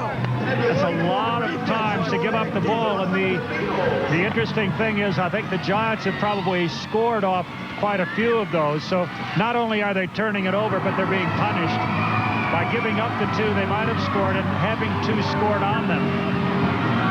But hey, there's lots of time. 6 minutes, 42 seconds. The Stars aren't out of it yet, not with 3-point shooters like Aaron Olson and Lindsey Tate. And they're hot. Oh, are they hot from beyond the 3-point arc.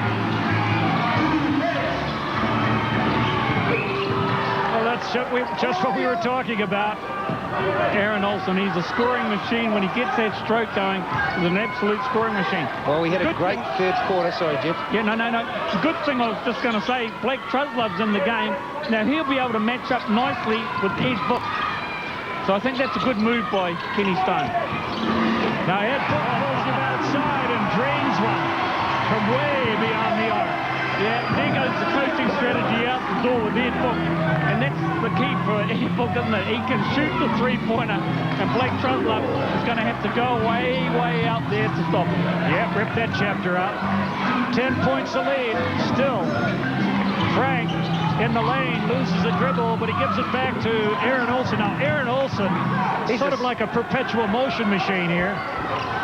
Juggernaut comes to mind. He's just scoring at will.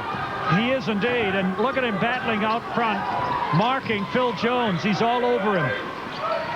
That's a lot of heart wearing number 22 there. 8-point lead here to the Giants. Phil Jones against his teammate Aaron Olsen, and he sucks a foul out of Aaron Olsen, who can't believe it. Phil Jones, that was just a professional foul there, really. Well, here we go. Get a good look at it.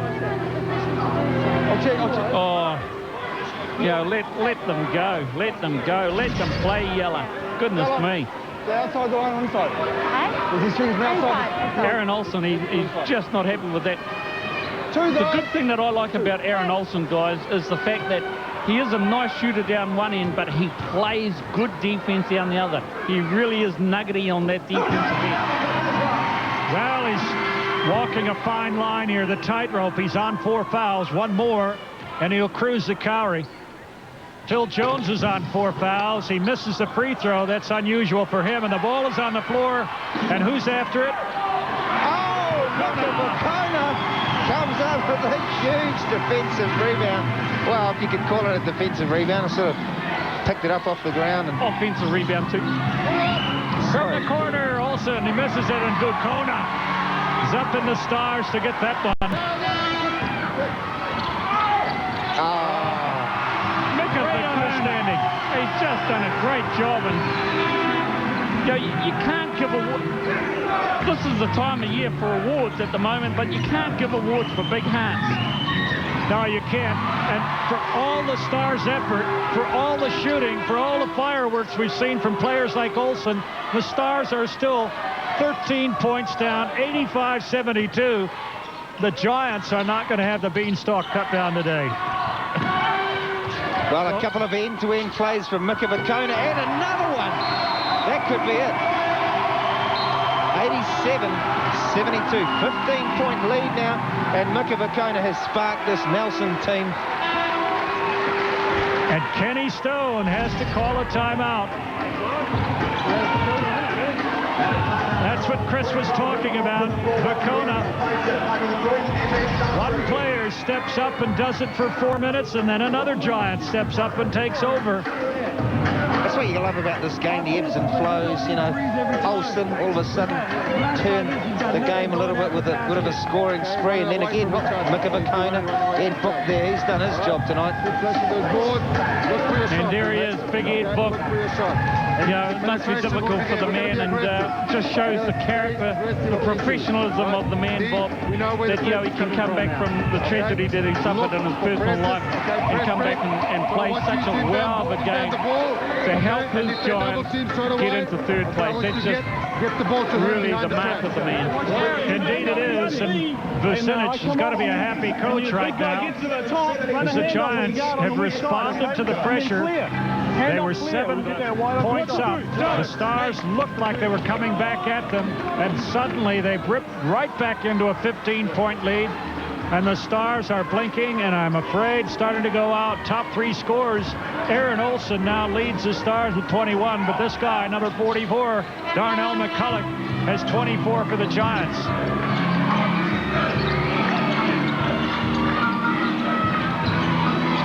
Aaron Olsen kicks it back to Frank from the three-point line and misses a shot. Boucher pulls down an offensive board. Lindsay Tate makes it a move. Can't get loose. Has to kick it off to Olsen, who bangs it. Aaron Olsen is not going to do anything once he touches the ball other than shoot it. He's an outstanding catch and shoot guy. You know, being able to catch the ball and immediately go up and shoot it. Aaron's probably one of the best in the league at it. You're right there, and here's the other one, Phil Jones. Anything you can do, Aaron Olsen, the Reefton kids can come back and do, and that was deep. That was deep. Jonesy. Now these two guys are marking one another. Phil Jones and Aaron Olsen. Darnell McCulloch out front. Gets the ball. Look at this. Number 44, McCulloch, picks up another foul. Boy, was he after that ball. McCulloch with one foul. Can you believe it? Now watch him. McCulloch, that's a guard. He's going up. He said, look, not in my house today. I want third place. He just takes it away from Aaron. It's like he found his ball that was stolen last week, and Aaron Olsen had it. Casey Frank straight to the hoop and knocks down a big two. Too little, too late, maybe. Indeed, 90-77. The Giants certainly won't give up a 13-point lead right now. If they do, it's going to be a turnover right now and a three from the Stars. There's the man. There's the man. Boucher makes the steal. They've got to keep an eye on Olsen. Tate with a great end-to-end basket. Here we go, chaps. Right away, the Giants take a timeout. 2:44 left to play in the game. They've got an 11-point lead. It's 90-79, and they really want to settle things down now and find out how to walk their way through the last 2 minutes and 44 seconds. Okay, Ed, you're going to high post. Okay, 73% from the three-point line for the Giants. That's unbelievable, too. Even you in your heyday would not dream of shooting 73%. Well, that's incredible for a team. Yeah. You know, for a player, you might get the odd game where you're 8 of 10 or 6 of 8 or 3 of 4 or something. But as a team to shoot 75%, that's unbelievable with 2 minutes to go in the game. Well, Jeff, I have to go back to what we were talking about before the game. In the paint, Giants. 3-point shots, Giants. Off the bench, Giants. Rebounding, Giants. And it's all adding up here to about an 11-point lead with 2.5 minutes to play. Yeah, and the Giants have really helped their cause by just really working hard defensively. Whereas on the other end, you know, the Stars haven't helped their cause by the amount of turnovers, the lack of rebounding, and it's just hurt them. They just haven't converted those steals. That they've done a lot of stealing in the game, but they just haven't converted them into points. Now, Phil Jones has the ball in his hands. He's not going to give it up easily. McCulloch is not going to give it back to him. Takes the three, and Ed Book gets an offensive board. It's a nail in the coffin. Giants can use up a lot of time here because that rebound reset the shot clock at 24. Phil Jones against Truslove. Finds a gap, goes inside, knocks it out to Bacona. Missed the shot, but they had possession for 38 seconds. Well, I've got to say, Bob, I know that, and they're the Giants. I know that Ed Book has played a great game, but my player of the match has got to be either 44, Darnell McCulloch, or 14, Mika Bacona. Those two guys have had stellar efforts defensively on the board. They've just been absolute tigers. And, of course, Ed Book has been able to chip in and score the points. But, you know, don't take it away from those two guys that have done the sterling work. I agree with you. For the Stars, I'd have to say Boucher's been absolutely tireless, but McCulloch is the man. The blue-collar battler. Olsen has the ball raked out of his hands. It's very messy now, and Book makes a good block. But he's called for a body foul. Well, yeah, you could... Here we go. Let's have a look at it. He misses. Aaron picks it up. Oh, my goodness. You know, that's a 7-footer blocking someone that maybe at best 6'1", 6'2". That's just no contact ball. Oh, that's right. And Aaron Olson does him. All the respect there from Olson as he misses the first free throw, the second to count. 1 minute, 40 seconds to go, and the crowd here in the Trafalgar Center love their Giants. Indeed, they do. Yeah, it's all over, Bob. You know, the pizza's going cold. You know, everything's being put away in the fridge for next week. Right. What two great games we have coming up next week. The semifinals of the NBL. 4 teams, the Saints, the Hawks, the Stars, the Giants. Lindsey Tate, foot race against Phil Jones. Gives it up. Aaron Olson from the three-point line. He's got another 3. That's 27. He is unbelievable. In this third and fourth quarter, I think he's missed about 1 or 2 shots. That's it. That guy's hot wired. Check those shoes. 27 points in the game. Dakota kicks it out. Baker from the corner. McCullough. There he goes again. Darnell McCullough on the offensive glass yet again. Give that man the Man of the Match award as far as I'm concerned, Bob. He's been a Tiger. Just a reminder, He certainly has. Just effort, second and third effort. It's not just in the waning moments of the game. He's put out the whole game. You know, he's got a double-double easily. You know, in terms of 24 points, he's got over a dozen rebounds and the steals. You know, the effort defensively, you just can't take that away from him. Darnell McCullough, what a great effort. And he's tired too, Bob, just in that shot there. He's pretty tired, but Darnell, you've done it. Look at that, 11 of 17 field goals, 2 of 4 from the three-point line, a total of 24 points, and, you know, they've got 8 rebounds down there, but, like, you know, 24 points, that's just a stellar effort. Well, he said they had to play a bit meaner today if they're going to win. And there's the other player, Aaron Olson, on 27 points. Hasn't he come alive in the third and fourth periods? Yeah, look at that, 6 of 10 from the three-point line. Not a great job from the free-throw line. He'd be disappointed. 1 assist, 4 rebounds, and 4 fouls. But 27 points by Aaron Olson. Just absolutely magical from those two guys. And Dylan Boucher in shot there. You know, he's just been a Tiger once again. The thief has been out in the cold of night. Indeed, Jim. But the good thing about this, both of these teams are still in the semifinals. We'll see them again. Well, I'm gonna give you a little bit of a prediction, Bob. I can't wait. I believe that, and you know, I know the fans in Hawke's Bay are going to kill me next week, and the Saints, well, they hate me anyway. I believe, just as an outside chance, it could be Nelson Auckland in the final. Just an outside chance. That's my long bet. I've etched that into my memory. We'll pull that out of the bag next weekend. McCullough makes the 2 free throws and is back to a 10-point spread. We're into the last minute of play here in the Trafalgar Center. An appreciative hometown crowd love their Giants. Cassidy from the three-point line. Wild shot, and the rebound goes to Casey Frank, who makes the 2 and is fouled. He'll get the free throw. He could bring it back to within 7, and there's 45 seconds to play. It's possible, but I don't think it's going to be doable.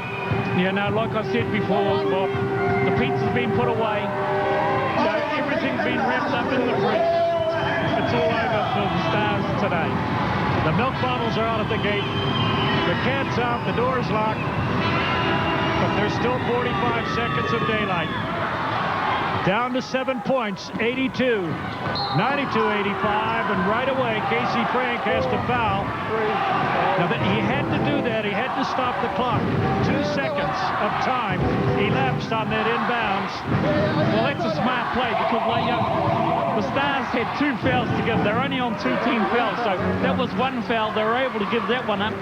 The Stars can go for another steal here because they still have another foul to give. So, you know, this is possible as well. Well, that's right. And right away, Cassidy reaches in, and once again, the Nelson team will be inbounding the ball. Now, the Stars have given up 4 fouls. The Giants have given up 4 fouls in this period, so from here on out, it's free throw shots upon the commission of a foul. So, Book sprinted down the floor to Amunga Marshall. Double team, gets it back to Lance Baker, brings it over halfway. Oh, the referee blew the whistle. And everybody stopped, and everyone stopped. Yellow Edwards blew a whistle and everyone stopped.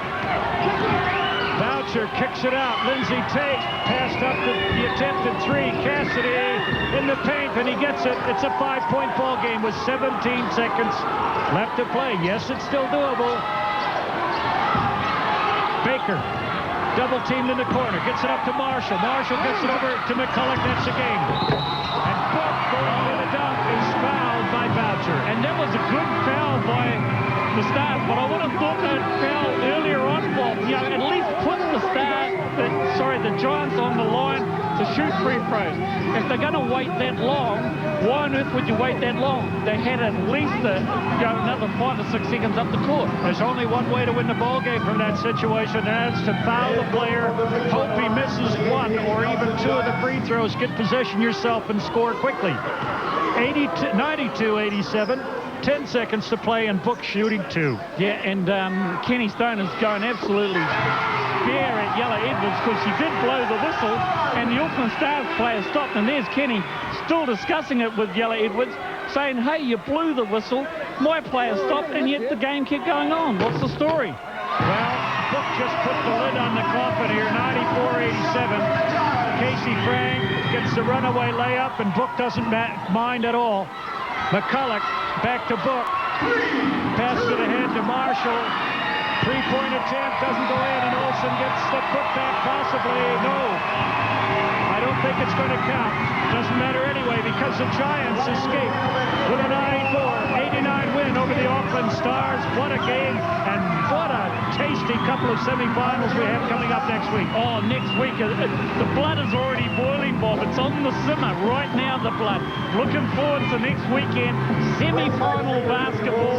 It's going to be a great weekend of basketball, and I believe, just a little bit of a hint, these 2 teams might be the finalists. But hey, we've got the Saints and the Hawks. They've been front runners all year. They're coming up. It's going to be great. Yeah, the game is actually very, very close. Aaron Olsen there really came alight in the second half. He scored 27 points to lead all scores. And really, the Stars outscored the Giants in the second half. Now, that's interesting. But the Giants were well in control. And in the last minute of play, had a 10-point lead. It's down to 5 at the end. But the Giants played a professional, consummate game in the last few minutes to put it away. Yeah, I've got to say to you, Bob, I agree with you. The Giants did look very good today. You know, the last time we were here, they didn't look that sharp, but you know, right now they were pretty good. Okay, it's time to get some after-match comment. Let's go down and listen to Phil Jones talking with Chris Tupu. Jonesy, Trafalgar Centre, it's been good to you this year, but nice to get a win heading into the playoffs. Yeah, you know, every time we play here, it's always rocking, and we've only got the crowd to thank for that. It's been fantastic the whole time I've played here, and you know, it's great. And I mean, Ed Book, emotional game for him, but the team seemed to rally around him. Yeah, definitely. You know, Ed had a great game, and it must have been tough for him. He's had a pretty hard week and a half.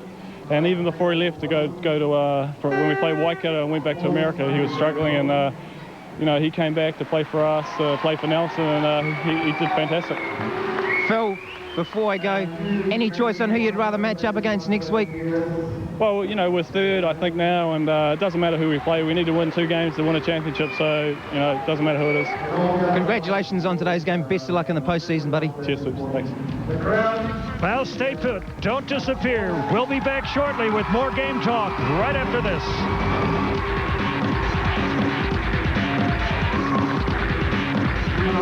As the Stars hit 13 of 30, and the Giants countered with 11 out of 33. Fantastic shooting. And we'll go down to Chris Stupu, who's talking with Ed Book. Ed, emotional week for you, but I mean, you know, coming back and playing, you wouldn't have won anything else. Oh, definitely not. You know, it's been a really tough last 2 weeks and that with what's happened with my mother and that. But the guys on the team have been great. Nina's been great. All the support that I've had since I've been back and that. Couldn't ask anything more than come back and have a great win tonight for the crowd. Now, we've got a little bit of an action man clip of yourself. You know, personally, I thought you had a great game today, inside, outside. Yeah, it's just everything just felt right. You know, having the 2 weeks off and that. You know, we wanted to try to attack the basket and just go hard at it. And, you know, I talked about you first came out here and you played for Otago. Alexandra was where I saw you came up against you, but you had that three-pointer from the top of the key. You still got it, Red? Still working on it. You know, playing back in the playgrounds, back in the States, and that I had no handle, so I had to develop a jump shot because every time I try to dribble when we're playing pickup games and that, they would just take it away from me. So the jump shot naturally came from that. And I guess, you know, coaching-wise for Nenad, you know, when you nail those big three-pointers, you normally got a big guy marking you, so you draw him away from the basket. Yeah, no, that helps out a lot when a big guy can step out to shoot the ball. It's bringing their rebounders away and letting Mika Vakona, Darnell McCulloch, and all of them go in there for the rebounds and that. Heading into the playoffs, so I asked Jonesy, anybody, doesn't matter? No, anybody doesn't matter. You know, we're on a great roll right now. The guys are stepping up. They're playing. We finally hit our peak, you know, and we're carrying that straight into the playoffs. Ed Book, congratulations on today, and best of luck for the playoffs next week. Cool. Thanks a lot, Suits. Well, it was a very tough, uncompromising game, a seesaw game. First one, then the other team was ascendant. And in the first quarter, the Stars ripped into a 5-point lead. But the Giants began to put on a bit more defensive pressure and came back into the game. Compliments of Darnell McCulloch, as you saw on that shot. The Stars stuck close at the end of the first quarter. The Giants by 5, 26-21. And in the second quarter, the Stars just couldn't unlock the puzzle posed by the zone put up against them by the Giants. The Giants were playing tough defense and rebounding offensively and collecting the occasional three-pointer. And at halftime, the Giants looking pretty much in control as they took the game by the scruff of the neck to lead by 10, 47-37. Phil Jones connecting on three. And in the third quarter, there was a nip-and-tuck period. The Stars finishing in front by 2, but that only reduced the deficit by 2 from 10 to 8.